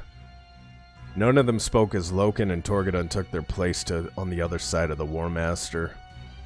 Loken had stood with these warriors and sworn an oath by the light of a reflected moon on the planet of inhabitants called Terra. Counsel the War Master and preserve the soul of the Legion. That felt like a very long time ago. Loken and Torgadon, said Horus, and even after all that happened, Loken felt honored to be addressed. Your role here is to simply observe and remind our Legion brothers of the solidarity of our cause. Do you understand? Yes, my War Master, said Torgadon. Loken? Loken nodded and took his allotted position. Yes, War Master. He felt the War Master's penetrating eyes boring into him. He kept his gaze fixed firmly on the arches that led into Lupercal's court. As the doors beneath one of them slid open, the tramp of feet sounded and a blood-red angel of death emerged from the shadows. Loken had seen the Primarch of the World Eaters before, but was still awed by his monstrous physical presence. Angren was huge, easily as tall as the War Master, but also massively broad, with wide hulking shoulders like some enormous beast of burden. His face was scarred and violent, his eyes buried deep in folds of angry red scar tissue. Ugly cortical implants jutted from his scalp and connected to the collar of his armor by ribbed cables. The Primarch's armor was ancient bronze, like that of a feral world god, with heavy metal plates over mail and twin chain axes strapped to his back. Loken had heard that Angren had once been a slave before the Emperor found him, and that his masters had forced the implants onto him to turn him into a psychotic killer for their fighting pits. Looking at Angren, Loken could very well believe it. Angren's equerry, Karn, flanked the terrifying Primarch. His expression neutral where his master's was thunder. Horus, said Angren, his voice rough and brutal. I see the War Master welcomes his brother like a king. Am I your subject now? Angren, replied Horus, unperturbed. It is good that you could join us. And miss all the prettiness? Not for the world, said Angren, his voice loaded with the threat of a smoldering volcano. The second delegation arrived through another of the arches, arrayed in purple and gold to the Emperor's children. Led by Eidolon in all his magnificence, a squad of Astartes with glittering swords marched alongside their Lord Commander, their battle gear as ornate as their leaders. War Master, the Lord Fulgrim sends his regards, stated Eidolon formally and with great humility. Loken saw that Eidolon had learned the ways of practiced diplomat since he had last spoken to the War Master. He assures you that his task is well underway and that he will join us soon. I speak for him and command the Legion in his stead. Loken's eyes darted from Angron to Eidolon, seeing the obvious antipathy between the two legions. The Emperor's children and World Eaters were as different as could be. Angren's legion fought and won through raw aggression, while the Emperor's children had perfected the art of picking an enemy force apart and destroying it a piece at a time. Lord Angron, said Eidolon with a bow. It is an honor.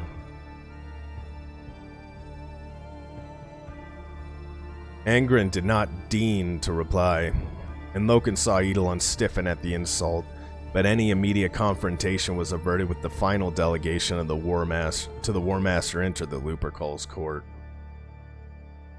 Mortarion, Primarch of the Death Guard, was backed by a unit of warriors, armored in the dull gleam of unpainted Terminator plate. Mortarion's armor was also bare with the brass skull of the Death Guard on one shoulder guard. His pallid face and scalp were hairless and pocked, mouth and throat hidden by a heavy collar that hissed spurts of gray steam as he breathed. A Death Guard captain marched beside the Primarch. Loken recognized him with a smile. Captain Nathaniel Garrow had fought alongside the Sons of Horus in the days when they had been known as the Luna Wolves. The Terran-born captain had won many friends within the War Master's Legion for his unshakable code of honor and its straightforward, honest manner. The Death Guard warrior caught Loken's gaze and gave a perfunctory nod of greeting. With our brother Mortarion, said Horus, we are complete. The War Master stood and descended from the elevated throne to the center of the court as the lights dimmed, and a glowing globe appeared above him, hovering just below the ceiling. This, said Horus, is Istvan III, courtesy of a servitor manned stellar cartography drones. Remember it well, for history will be made here.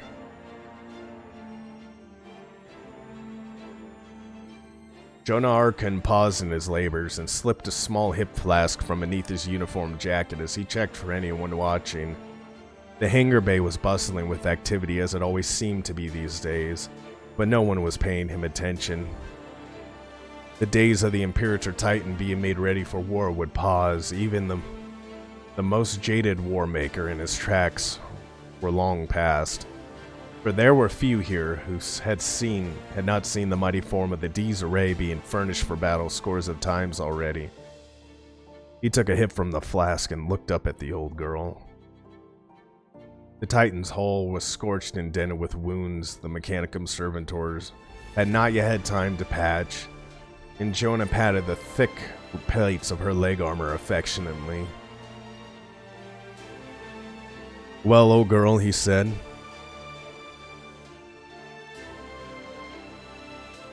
"You've certainly seen some action, but I still love you." He smiled at the thought of a man being in love with the machine, but he'd loved anything that saved his life as often as the D's array had. Through the fires of uncounted battles they had fought together, and as much as Titus Cassar denied it, Jonah knew that there was a mighty heart and soul at the core of this glorious war machine. Jonah took another drink from his flask as his expression turned sour, thinking of Titus and his damn sermons. Titus said he felt the light of the Emperor within him, but Jonah didn't feel much of anything anymore. As much as he wanted to believe in what Titus was preaching, he just couldn't let go of the skeptical core at the center of his being.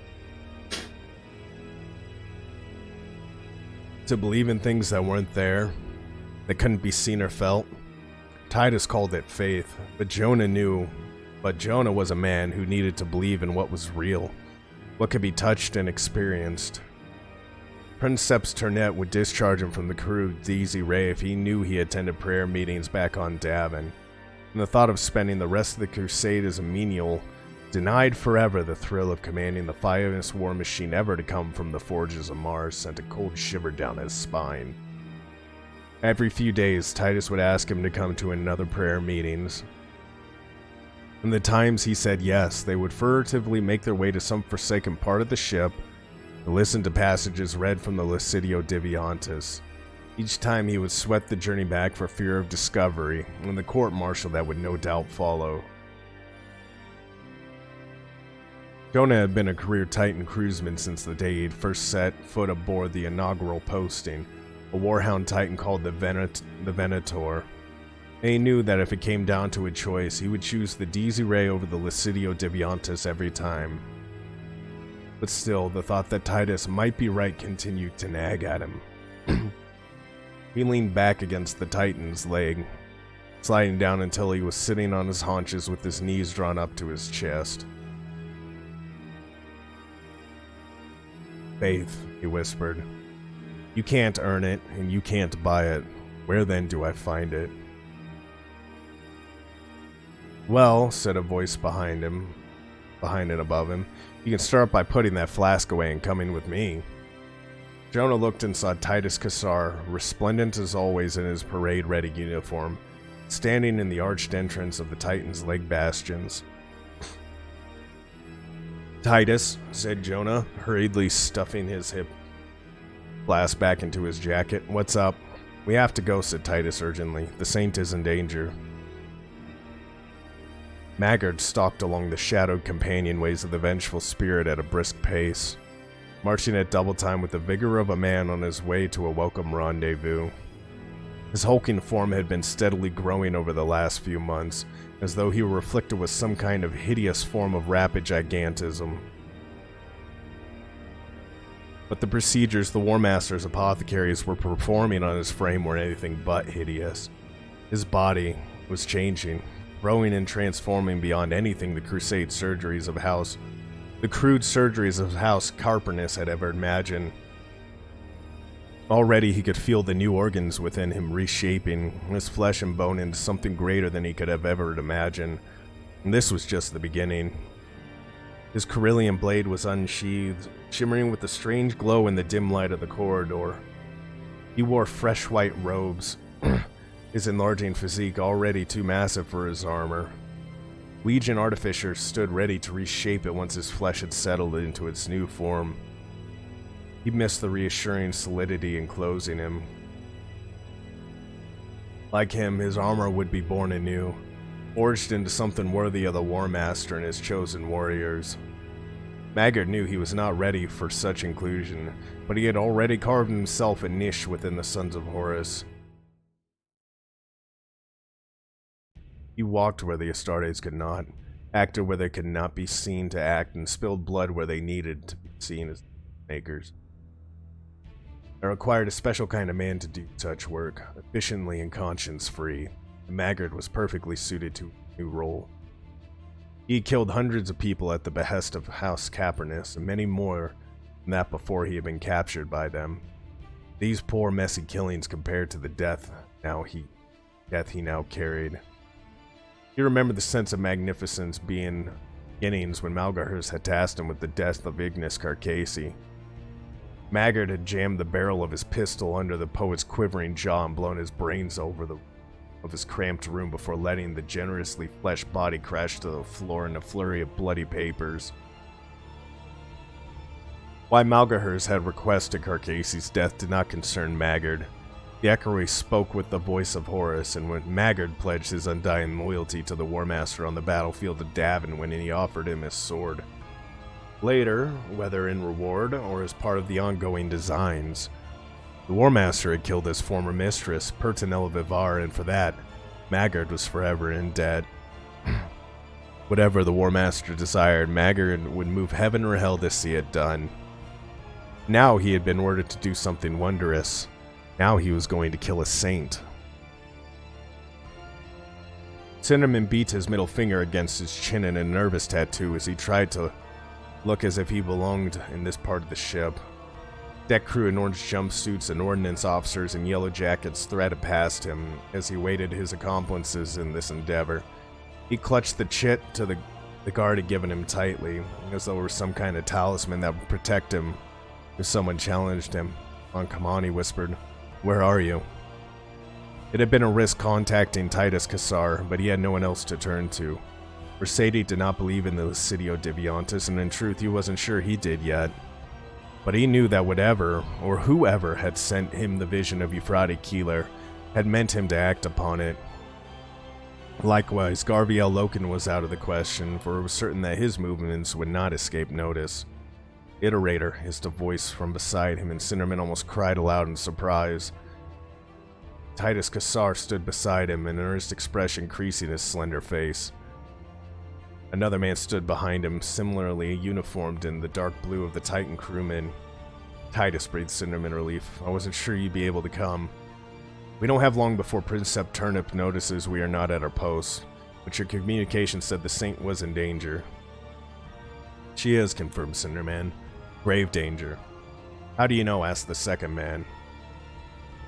Cassar's brows twisted in annoyance. I'm sorry, Kyrell. This is Jonah Arkin, my fellow Moderati of the Desiree. He is one of us. I just know, says Cinderman. I don't know. A vision her lying on her bed, and I knew that someone intended to harm her. A vision, breathed Cassar. Truly you are one of the chosen of the Emperor. No, hissed Cinderman. I'm really not.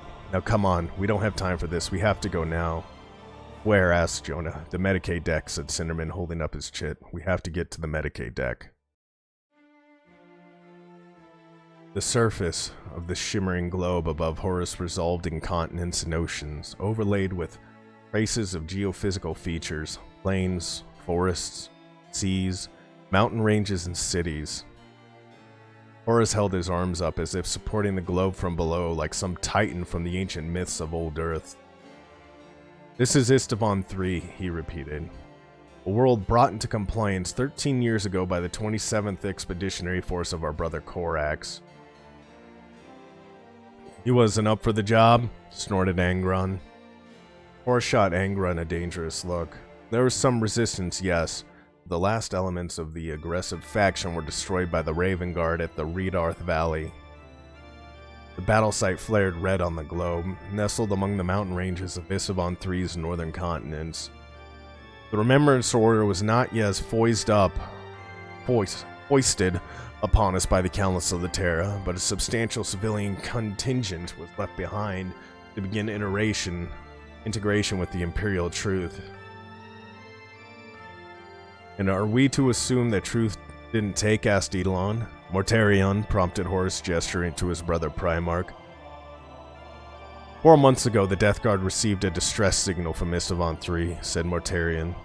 It was weekend old, but we only received it because our supply ships joining the fleet at Archgan dropped out of the warp for repairs. Given the age and signal and the time it took for it to be relayed to my command, it is likely to have been sent at least 2 years ago. What did it say? Asked Angron. In reply, the holific image of the globe unfolded into a large flat pane, like a picked screen hovering in air, black with just a hint of shadowy movement. The shape moved on the screen and Loken realized it was a face, a woman's face, orange lit by a candle flame that provided the only light. She appeared to be in a small stone-walled chamber. Even the poor quality of the signal, Loken could tell the woman was terrified. Her eyes wide and her breathing rapid and shallow, she gleamed with sweat. The insignia on her collar, said Torgadon, is from the 27th expedition. The woman adjusted the device she was using to record the image. Sound flooded Lupul's court. Crackling flames, distant yelling, and gunfire. It's revolution, said the woman, her voice warped by static. Open revolt. These people, they've rejected it all. We tried to integrate them. We thought the war singers were just some primitive superstition, but it was more. It was real. Paral has gone mad and the war singers are with him. The woman suddenly looked around at something off-screen. No, she screamed, desperately, and open-fired with a weapon previously held out of view. Violent muzzle flashes lit her. Something indescribable flailed against the far wall as she emptied her weapon into it. They're closer. They're nowhere here, and I think I'm the last one. The woman turned back to the screen. It's madness, complete madness down here. Please, I don't think I'm going to get through this. Send someone, anyone, just make this stop. A hideous, atonal, keening sound blared from the pick screen. The woman grabbed her head, her screams drowned by the inhuman sound. The last frames jerked and fragmented, freeze-framing through a series of gruesome images. Blood in the woman's frenzied eye, a swirling mass of flesh and shattered stone, and a mouth locked open, blood on teeth, then blackness. There have been no further communications from Istvan III, concluded Mortarion, filling the silence that followed. The planet's astropaths have either been compromised or they are dead. The name Paral refers to Vardis Paral, said Horus. The governor left behind to command Istvan III in the name of the Imperium, ensure compliance, and manage the dismantling of traditional religious structures that define the planet's autochthonous society. If he is complicit in the rebellion on Istvan III, as this recording suggests, then he is one of our objectives. Loken felt a shiver travel down his spine at the thought of once again facing a population whose imperial official had turned traitor. He glanced over at Torgadon and saw that the similarities with the Davin campaign were not lost on his comrade. The hollow swelled and returned the image of Istvan III. The cultural and religious capital of Istvan is here, said Horus, as the image zoomed in on one of the northern cities, which commanded a large hinterland at the foot of a colossal range of mountains. The Coral City. This is the source of the distress signal and the seat of Pral's command, the building known as the Precentor's Palace. Multiple spear tips will seize a number of strategic objectives, and with the city in our hands, Istvan will be ours. The first assault will be a combined force made up of Astartes from all legions, with backup from the Titans of the Mechanicum and the Imperial Army. The rest of the planet then be subjugated by whichever Imperial reinforcements can reach us with the warp in its current state. Why not just bombard them? Asked Eidolon. The silent silence that followed his question was deafening. Loken waited for the War Master to reprimand Eidolon for daring to question one of his decisions, but Horus only nodded indulgently. Because these people are vermin. When you stamp out vermin from afar, some invariably survive. If we cut out the problem, we must get our hands dirty and destroy them in one fell swoop. It may not be as elegant as the Emperor's children would wish, but elegance is not a priority for me, only swift victory. Of course, said Eidolon, shaking his head. Think that these fools should be so blind to the realities of the galaxy. Have no fear, Lord Commander, said Abaddon, descending to stand beside the War Master. They will be illuminated as to the error of their ways. Loken risked a sidelong glance at the first captain, surprised at the respect he heard in his voice. All the previous dealings between the sons of Horus and Eidolon had led him to believe that Abaddon held the arrogant Lord Commander in contempt. What had changed? Mortarion, continued Horus, your objective will be to engage the main city, the main force of the Coral's army. If they're anything like they were when the Raven Guard fought them, they will be professional soldiers and will not break easily, even when confronted with the Stardays. The Hollow zoomed in to show the map of the Coral City. A handsome conurbation with many and varied buildings that range from exquisite mansions and basilicas to massive sprawls of housing and tangles of industrial complexes. Artfully formed boulevards and thoroughfares threaded a multi-leveled city of millions, most of whom appeared to be housed in the sprawling residential districts, workshops, and factories. The western edge of the city was highlighted, focusing on the scar-like web of defensive trenches and bunkers along the city's outskirts. The opposite side of the Coral City butted up against the sheer cliffs of a mountain range, the natural defense efficiently shielding the city from a conventional land attack. Unfortunately for the Coral City, the War Master clearly wasn't planning a conventional land attack. It appears that a sizable armed force is manning these defenses, said Horus. It looks as if they have excellent fortifications and artillery. Many of these defenses were added after compliance to protect the seat of the Imperial government on Istavan, which means they're ours, and they will be strong. It will be ugly work engaging and destroying this force. There's still much about the Coral City's military we don't know. I welcome this challenge, War Master, said Mortarion. This is my Legion's natural battlefield. Another location lurched into focus. A spectacular conglomeration of arches and spines with dozens of labyrinth-like wings and additions surrounding a magnificent central dome faced in polished stone. The city's crowning glory, the structure looked like jeweled brooch set up into its twisted mass of the Coral City. The Precentor's Palace, said Eidolon appreciatively. And your Legion will take it, said Horus, along with the World Eaters. Again, Loken caught Eidolon's glance at Angron. The Lord Commander, unable to conceal his distaste he felt at the thought of fighting alongside such a barbaric legion. If Angron was aware of Eidolon's scornful glance, he gave no sign of it. The palace is one of Pral's most likely locations, said Horus. Therefore, the palace is one of our most important objectives. The palace must be taken, the Coral City's leadership destroyed, and Pral killed. He is a traitor, and I do not expect or wish him to be taken alive. Finally, the Hollow zoomed in on a curious mass of stonework some way.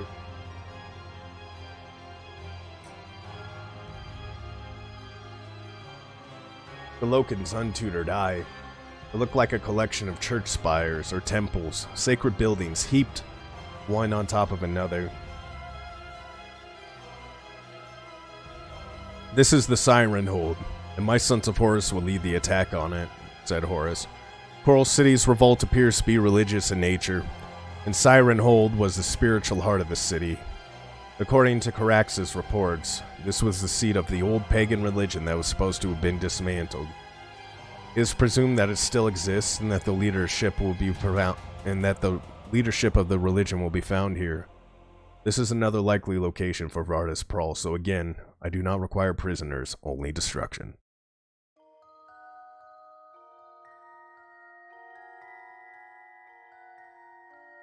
For the first time, Loken saw the battlefield he would soon be fighting on. The Siren Hold looked like difficult ground to take.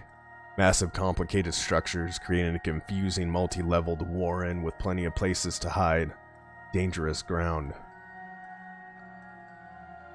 That was why the War Master had sent his own legion to take it. He knew they could do it. The Hollow zoomed out again to view the planet itself. Preliminary operations will involve the destruction of the monitoring stations on the 7th planet of Istavon Extremis, said Horus. When the rebels are blind, the invasion of Istavon 3 will commence. The units chosen to lead the first wave will deploy by drop pod and gunship, with the second wave ready in reserve. I trust you all understand what is required of your legions. I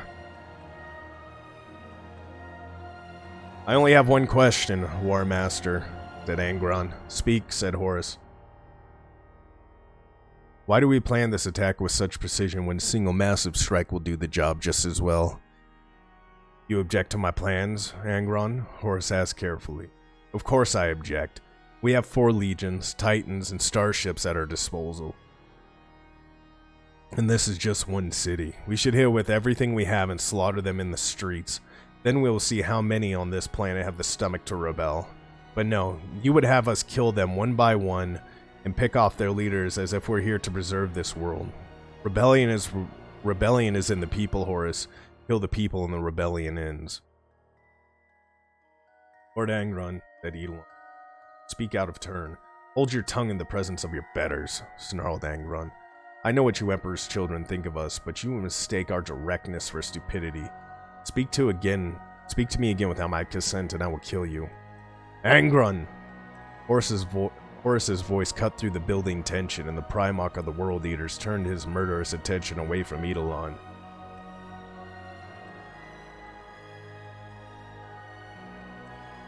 You place little value on the lives of your World Eaters, said Horus. And you believe in the way of war you have made your own. But that does not place you beyond my authority.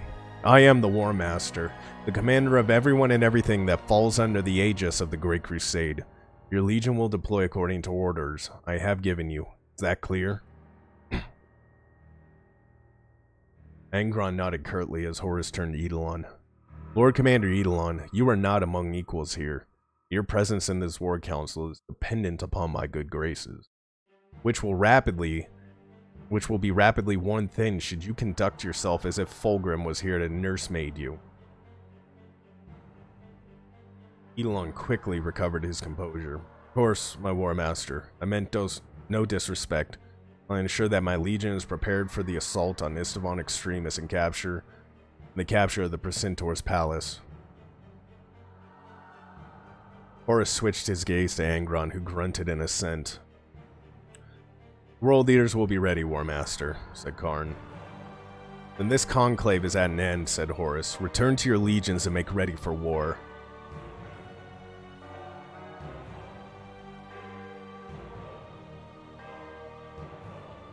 The delegations filed out, Karn speaking quietly with Angron, and Edelon adopting a swagger as if to compensate for his own dressing down. Loken thought he saw a gleam of amusement in Mortarian's eyes as he left with Garo and his Terminators in tow. Horus turned to Abaddon and said, Have a Stormbird prepared to convey me to the Conqueror. Angron must be illuminated as to the proper conduct of this endeavor. Horus turned and made his way from the Lupercal's court with Abaddon and Axamon following behind him without so much as a backward glance at Loken and Torgadon. That was educational, said Torgadon, when they were alone. Loken smiled wearily. I could feel you willing Angron to strike Edelon.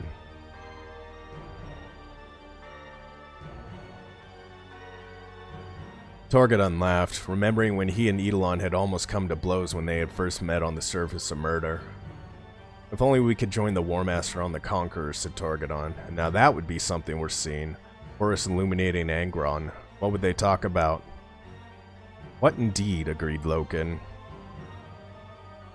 There was so much Loken didn't know. Hi, Self. Self. Welcome in. How you doing? How's everything going? We're on book 3 now. Hopefully, things are getting really hot and heavy.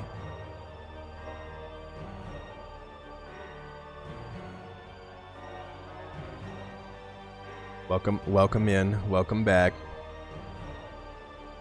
I was gonna stream yesterday and start this, but I had a serious headache.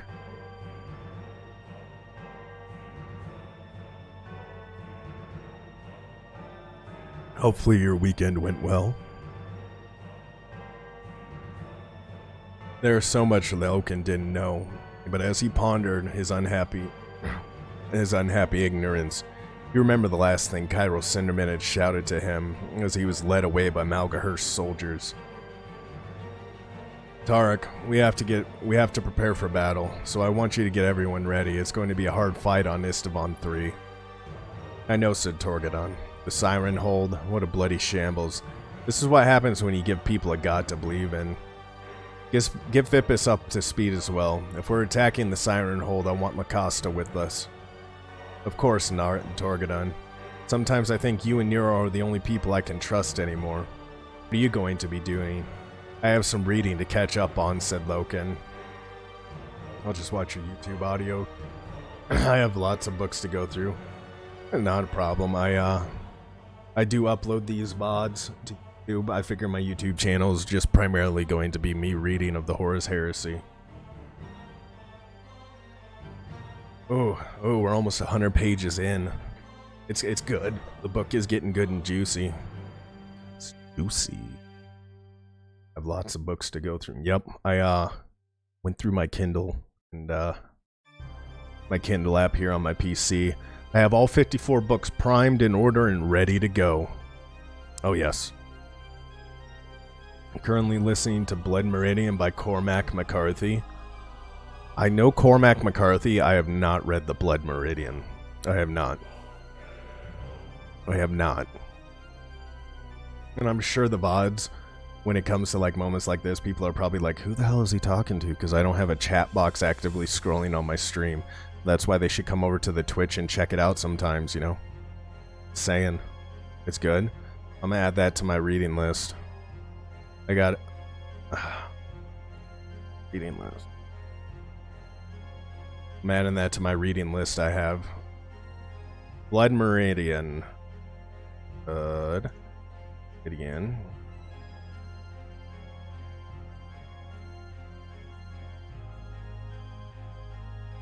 Yeah, I have I got a lot of books here on my reading list that I have to go through still.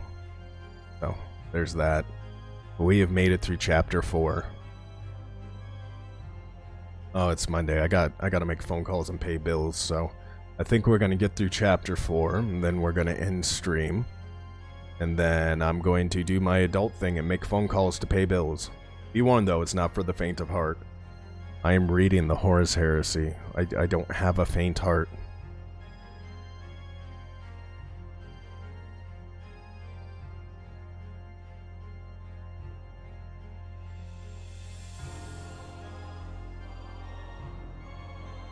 Chapter 4.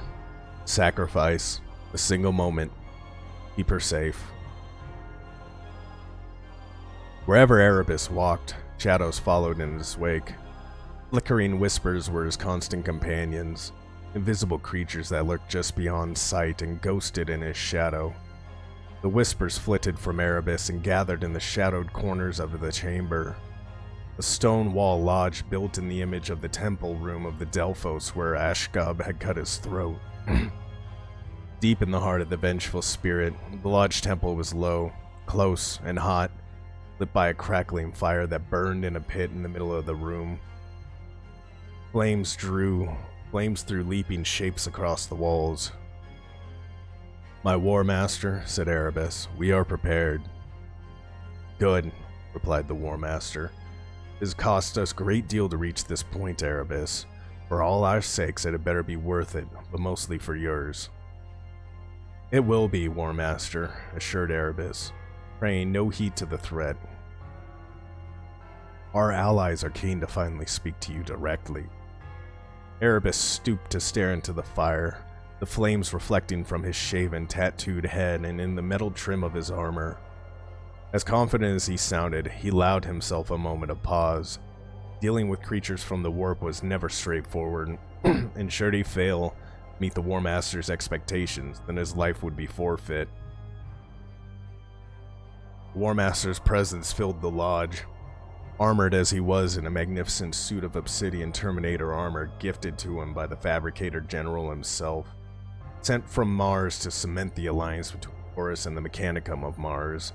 The armor echoed the colors of the elite Justiran, but it far surpassed them in the ornamentation and power. The amber eye upon the breastplate stared from the armor's torso and shoulder plates, and in one hand Horus sported a monstrous gauntlet with deadly blades for fingers. It's not as bad as Dead Sky Black Sun, but Blood Meridian can be really brutal. I mean, we're about to hear about how the World Eaters conduct themselves in war in the next couple chapters. It's a visceral spray of blood and gore when they conduct war.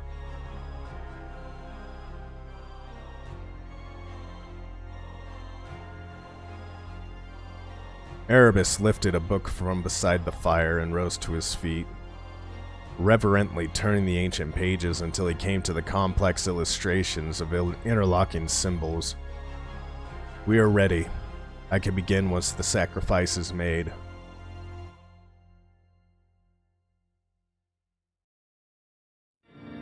We are... Horus nodded. Adept, join us.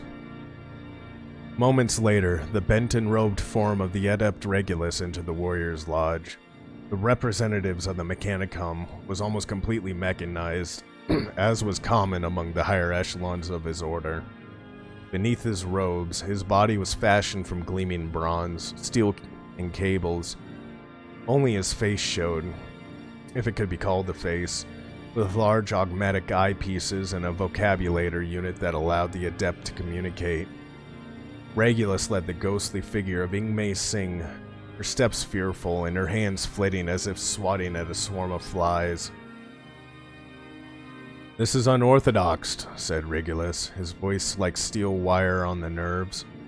"Adept," said the War Master. "You are here as the representative of the Mechanicum. The priests of Mars are essential to the crusade, and they must be part of the new order. You have already pledged your strength to me, and now it's time you witness the price of that bargain." "War Master," began Regulus, "I am yours to command." Horus nodded and said, "Erebus, continue." Erebus stepped past the War Master and directed his gaze towards Ingmei Singh. Though the astropath was blind, she recoiled as she felt his eyes roaming across her flesh. She backed against one wall, trying to shrink away from him, but he grasped her arm in a crushing grip and dragged her towards the fire. "She is powerful," said Erebus. "I can taste her." "She is my best," said Horus. "That is why it has to be her," said Erebus. "The symbolism is as important as the power. The sacrifice is not a sacrifice if it is not valued by the giver." "No, please," cried Ingmei Singh, twisting his grip as she realized the importance of the word-bearer's statement. Horus stepped forward and tenderly took hold of the astropath's chin, halting her struggles and tilting her head upwards so that she would have looked upon his face and had she seen but eyes to see. "You betrayed me, Mistress Singh," said Horus. Ingmei Singh whimpered, nonsensical protest spilling from her terrified lips. She tried to shake her head, but Horus held her firm and said, "There's no point in denying it. I already know everything. After you told me of Euphrates Keeler, you sent a warning to someone, didn't you? Tell me who and I will let you live. Try to resist and your death will be more agonizing than you can possibly imagine." "No," whispered Ingmei Singh. "I am already dead. I know this. So kill me and have done with it." "You will not tell me what I wish to know?" "There is no point," gasped Ingmei Singh.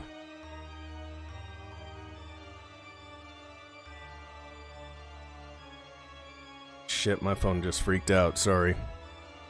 "There's no point," gasped Ingmei Singh. "You will kill me whether I tell you or not.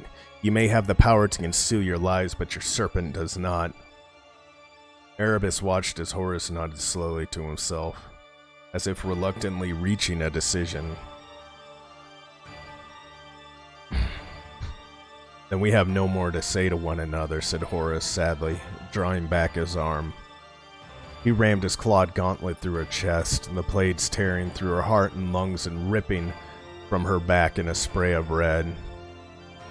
Erebus nodded towards the fire, and the War Master held the corpse above the pit, letting Ingmei Singh's blood drizzle into the flames. The emotions of her death flooded the lodge as the blood hissed in the fire, hot, raw, and powerful. Fear, pain, and the horror of betrayal. Erebus knelt and scratched designs on the floor, copying them exactly from the diagrams in the book. A star with 8 points that was orbited by 3 circles, a stylized skull, and the uniform runes of Colchis. "You have done this before," said Harris. "Many times," said Erebus, nodding towards the fire. "I speak here with my Primarch's voice, and it is a voice our allies respect." "They are not our allies yet," said Horus, lowering his arm and letting the body of Ingmei Singh slide from the claws of his gauntlet. Erebus shrugged and began chanting the words from the Book of Lorgar, his voice dark and guttural as he called upon the gods of the warp to send their emissary. Despite the brightness of the fire, the lodge darkened, and Erebus felt the temperature fall, a chill wind gusting from somewhere unseen and unknown. It carried the dust of ages past and the ruin of empires in its every breath.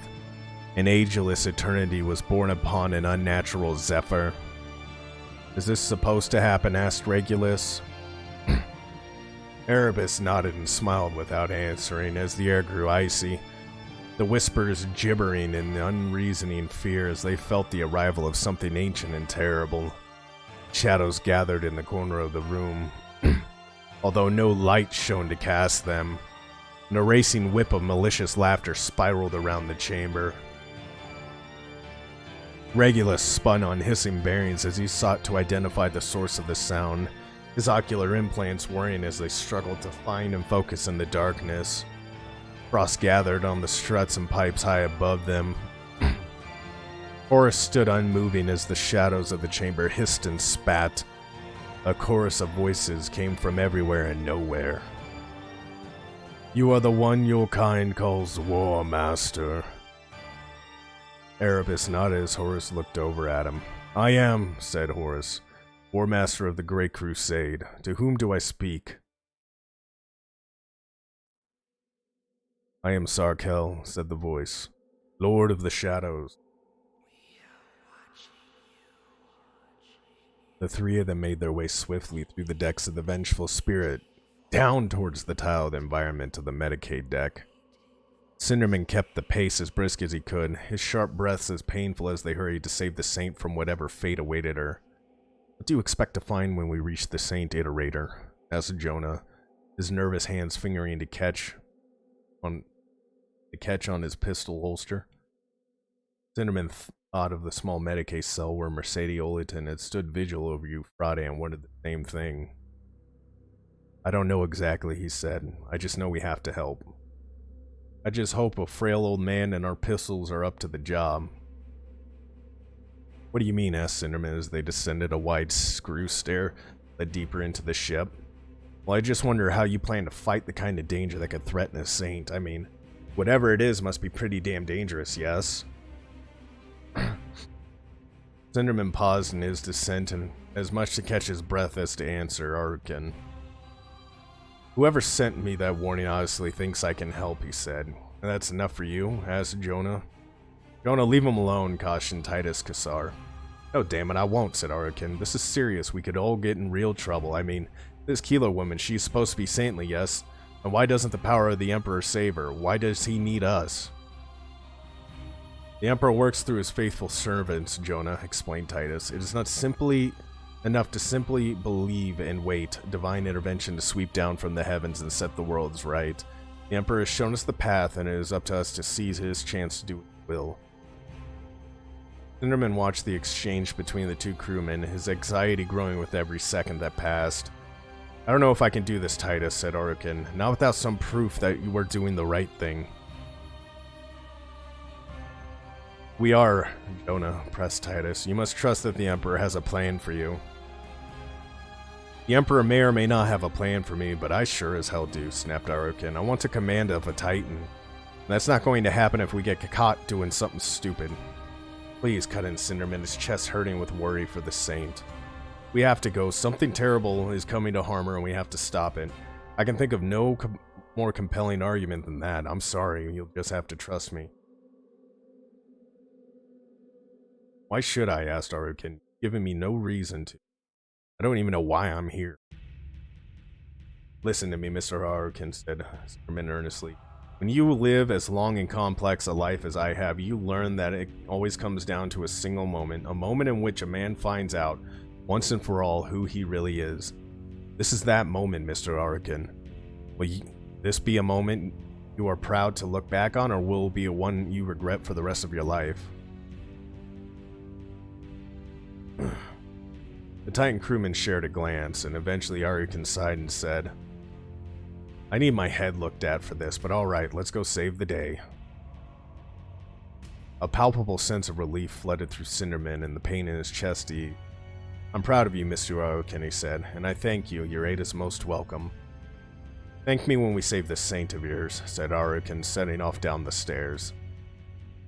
They followed the stairs down, passing several decks until the symbol of an intertwined serpent around a winged staff indicated they arrived at the Medicaid deck. It had been some weeks since the last casualty had been brought aboard the Vengeful Spirit. In the sterile, gleaming wilderness, the tired walls and brushed steel cabinets felt empty, a worn, soulless glass rooms and laboratories. This way, said Cinderman, gliding off into the maze of corridors, way familiar to him after all. Times he had come to visit the comatose imagist. Kassar and Arukin followed him, keeping a watchful eye out for anyone who might challenge their presence. At last they reached a nondescript white door, and Cinderman said, This is it. Arukin said, Better let us go first, old man.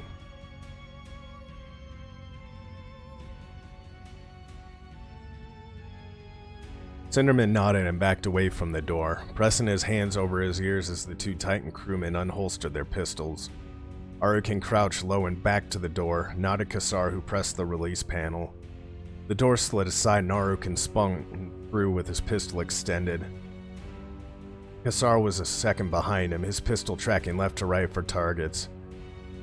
Cinderman awaited the deafening flurry of pistol shots. When none came, he dared to open his eyes and uncover his ears. He didn't know whether to be glad or deathly afraid that they were too late. He turned and looked through the door, seeing the familiar, clean, and well-maintained Medicaid cell he had visited many times. Euphrates lay like a mannequin on the bed, her skin like alabaster, her face pinched and sunken. A pair of drips fed her fluids, and a small beeping machine drew spiking green lines on a display unit beside her. Aside from her immobility, it looked like she just had time he laid eyes on her. Just as well we rushed, snapped Arukin. Looks like we were just in time. I think you might be right, said Cinderman, as he saw the golden-eyed figure of Maggard came into view at the far end of the corridor, with his sword unsheathed. You are known to us, War Master, said Sarkel, his voice leaping around the room like a capricious whisper. It is said that you are the one who can deliver us. Is that true? Perhaps, replied Horus, apparently unperturbed by the strangeness of the unseen interlocutor. My brother Logar assures me that your masters can give me the power to achieve victory. Victory, Sarkel. An almost meaningless word in the scale of the cosmos, but we have power to offer you.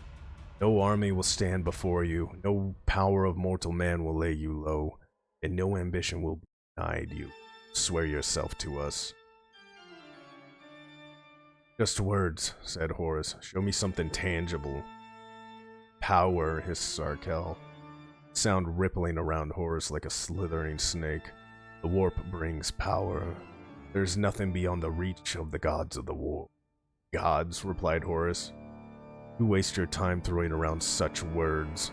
They do not impress me. I already know that your gods need my help. So speak plainly, or we are done here.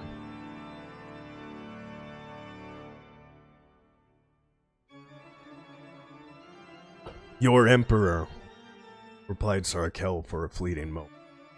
Erebus detected traces of unease in his voice. Such entities were unused to the defiance of a mortal, even one as mighty as a Primarch. He meddles in matters he does not understand, on the world you call Terra. His grand designs cause a storm in the warp that tears it asunder from within. We care nothing for your realm, you know this. It is anathema to us. We offer power that can help you take his place, War Master. Our aid will see you destroy your foes and take you to the very gates of the palace. We can deliver the galaxy to you. All we care for is that his work ceases and that you take his. The unseen voice spoke in sibilant tones, slick and persuasive. But Erebus could see that Horus was unmoved. And what of this power? Do you understand the magnitude of this task? The galaxy will be divided, brother will fight brother. The Emperor will have his legions and the Imperial Army and the Custodian Guard and the Sisters of Silence. Can he be equal to such foe? Gods of the Warp are masters of the primal forces of all reality. As your Emperor creates, the Warp decays and destroys. As he brings us to battle, we shall melt away as he gathers his strength. We shall strike from the shadow. The victory of the gods is as inevitable as the passing of time and the mortality of flesh. Do the gods not rule in an entire universe hidden from your eyes, War Master? Have they not made the warp dark at their command? Your gods did this? Why? You have blinded my legions. Necessity, War Master. The darkness blinds the Emperor too, blinds him to our plans and you. The Emperor thinks himself a master of the warp, and seek to know his enemies by it. See how swiftly we can confound him. You'll have passage through the warp as you need it, War Master, for as we bring darkness, so we can bring light. The Emperor remains ignorant of all that has transpired, completely. So, War Master, you see the power we can give you. All that remains is for your word, and the pact will be made. Horus said nothing, as if weighing up the choices before him. Erebus could sense the growing impatience of the warp's creature. At last the War Master spoke again. Soon I shall unleash my legions against the world of Istvan's system. There I shall set my legions upon the path of the new crusade. There are matters that must be dealt with at Istvan, and I will deal with them in my own way. Horus looked over at Erebus. When I am done with Istvan, I will pledge my forces with those of your masters, but not until then. My legions will go through the fire of Istvan alone, for only then will they be tempered into my shining blade aimed at the Emperor's heart. The sibilant roiling chill of Sarkel's voice hissed as if it took mighty breaths. My masters accept, he said, last. You have chosen well, War Master. The chill wind that carried the warp, and again, stronger this time, its ageless malevolence like the innocent. Its icy touch slid through Erebus as he drew a cold breath before the sensation faded. The unnatural darkness began to recede. The light of the fire once more illuminating the lodge temple. The creature was gone, and the void of its presence was an ache felt deep in the soul. Is it worth it, War Master? Asked Erebus, releasing a pent-up breath he had been holding. Yes, Horus, glancing down at Ing Xin's body. It was worth it.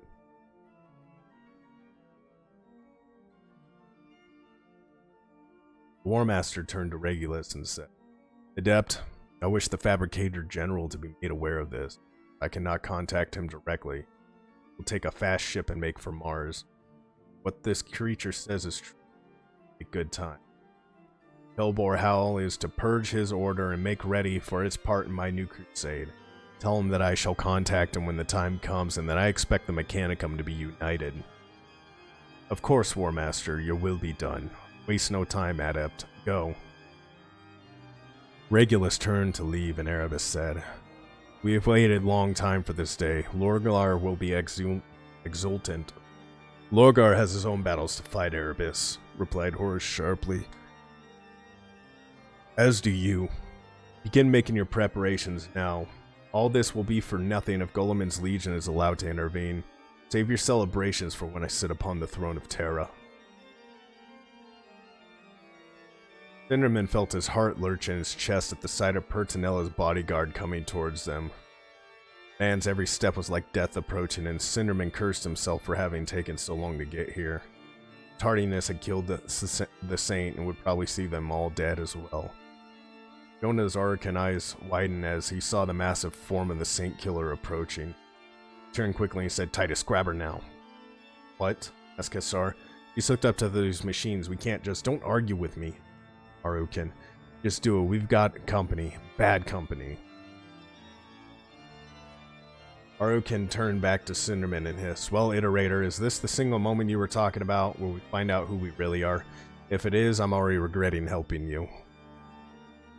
Cinderman couldn't reply. He saw Maggard notice them outside of Euphrates' room and felt a cold, creeping horror as a slow smile spread across the man's feature. "I'm going to kill you," the smile said, slowly. "Don't hurt her," he whispered, the words sounding pathetic in his ears. "Please." He wanted to run, to get far away from the evil smile that promised a silent, agonizing death. But his legs were lead weights, rooted to the spot by some immense power that prevented him from moving so much as a muscle.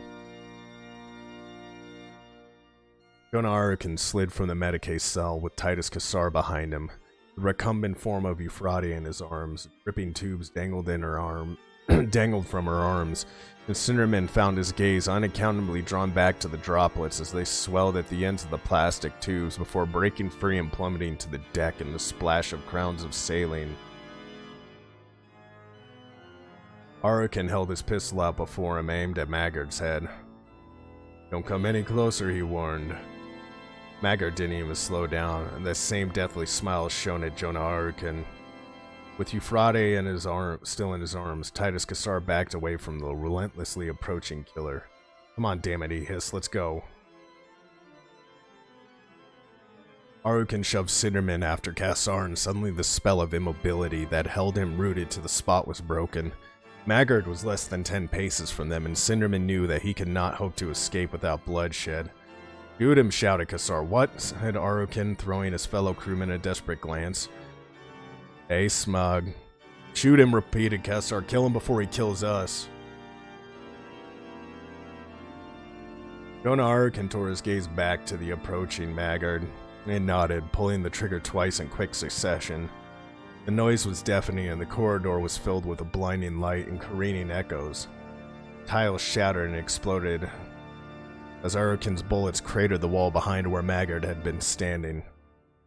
Cinderman cried out at the noise, backing away after Titus Kassar, as Maggard spun out from the sunken doorway in which he had taken cover the instant before Araucan had fired. Maggard's pistol leapt to his hand, the barrel ablaze with light as he fired 3 times. Cinderman cried out, throwing his arms up, awaiting the awful pain of bullets tearing into his flesh, ripping through his internal organs and blowing out bloody rimmed craters in his back. Nothing happened, and Cinderman heard a cry of astonishment from Jonah Araucan, who had likewise flinched at the thunderous Maggard's gun. He lowered his arms and his mouth fell open in amazement at the sight before him. Maggard still stood there, his muscled arm still holding the wide-barreled pistol aimed squarely at them. A frozen bloom of light expanded at the infinitesimally slow pace from the muzzle, and Cinderman could see a pair of bullets held immobile in the air before them. Only the glint of light on metal as they spiraled, giving any sign they were moving at all. As he watched the pointed nub of brass bullet begin to emerge from Maggard's gun, and Cinderman turned bewilderment to Jonah Araucan. The Titan crewman was as shocked as he was, his arms hanging limply at his side. "What the hell is going on?" breathed Araucan. "I don't know," stammered Cinderman, unable to tear his gaze from the frozen tableau. Standing in front of them, "Maybe we're already dead." "No, Iterator," said Kassar behind him. "It's a miracle." Cinderman turned, feeling as if his entire body was numb, only his heart hammering, fit to break in his chest. Tighter Kessar stood at the end of the corridor, the saint held tightly to his chest where Euphrates had laid supine. Her eyes were now wide with terror, her right hand extended and the silver eager that had been burned into her flesh glowing with a soft inner light. Euphrates, cried Cinderman, but no sooner had he given voice to her name than her eyes rolled back in their sockets and her hand dropped to her side. He risked a glance back at Maggard, but the assassin was still frozen by whatever power had saved their lives. Cinderman took a deep breath and made his way on unsteady legs to the end of the corridor. Brody lay with her head against Cassar's chest, as unmoving as she had been for the last year, and he wanted to weep to see her so reduced. He reached up and ran a hand through Euphrates' hair, her skin hot to the touch. "He saved us," said Cassar, his voice awed and humbled by what he had seen.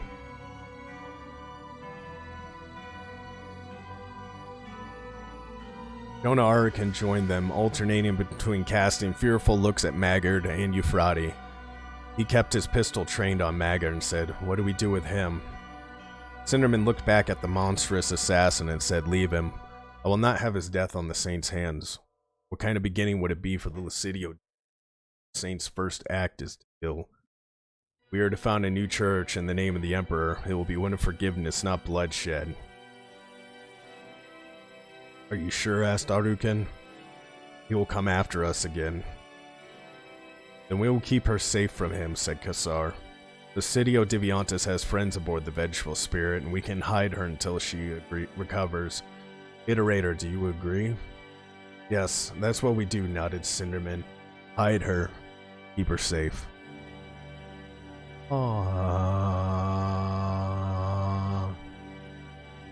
That brings us to the end of Chapter 4. It is a Monday.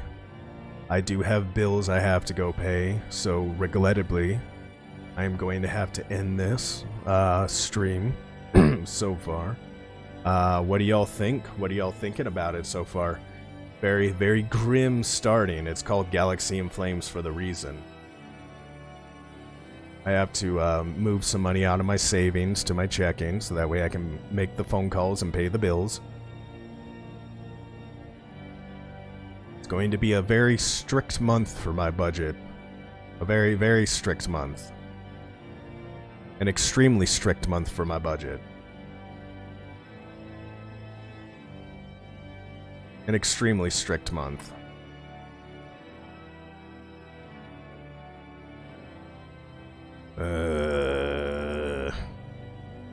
I don't like how much money I'm having to spend. I don't like it at all, Sam. I am. I don't like it. It's been a very fun couple months. Sounds absolutely delightful. Oh, it absolutely is. It's welcome to the far-flung, distant future of death and destruction as we know it. Alrighty, guys. Let's see. I think we're gonna go raid one of my buddies, who's he's an artist. It looks like he's drawn some. He has a very, very cute art style. I really enjoy it. He drew a couple different things for me. Him and their partner, absolutely. Yeah. We're gonna go raid Cosmo Sketcher. He's been under the weather lately. Been under the weather a little bit lately, having some health issues going on. But he's doing art right now. It's a very cute art style I think you guys would really enjoy. I will be back tomorrow. Tomorrow is Cyberpunk Tuesday. Cyberpunk Tuesday. And yeah, I will, tomorrow's Cyberpunk Tuesday. Hopefully my sleep schedule decides to balance itself out. But I will definitely catch you guys on the flippity flop. Now I gotta go pay bills and be an adult.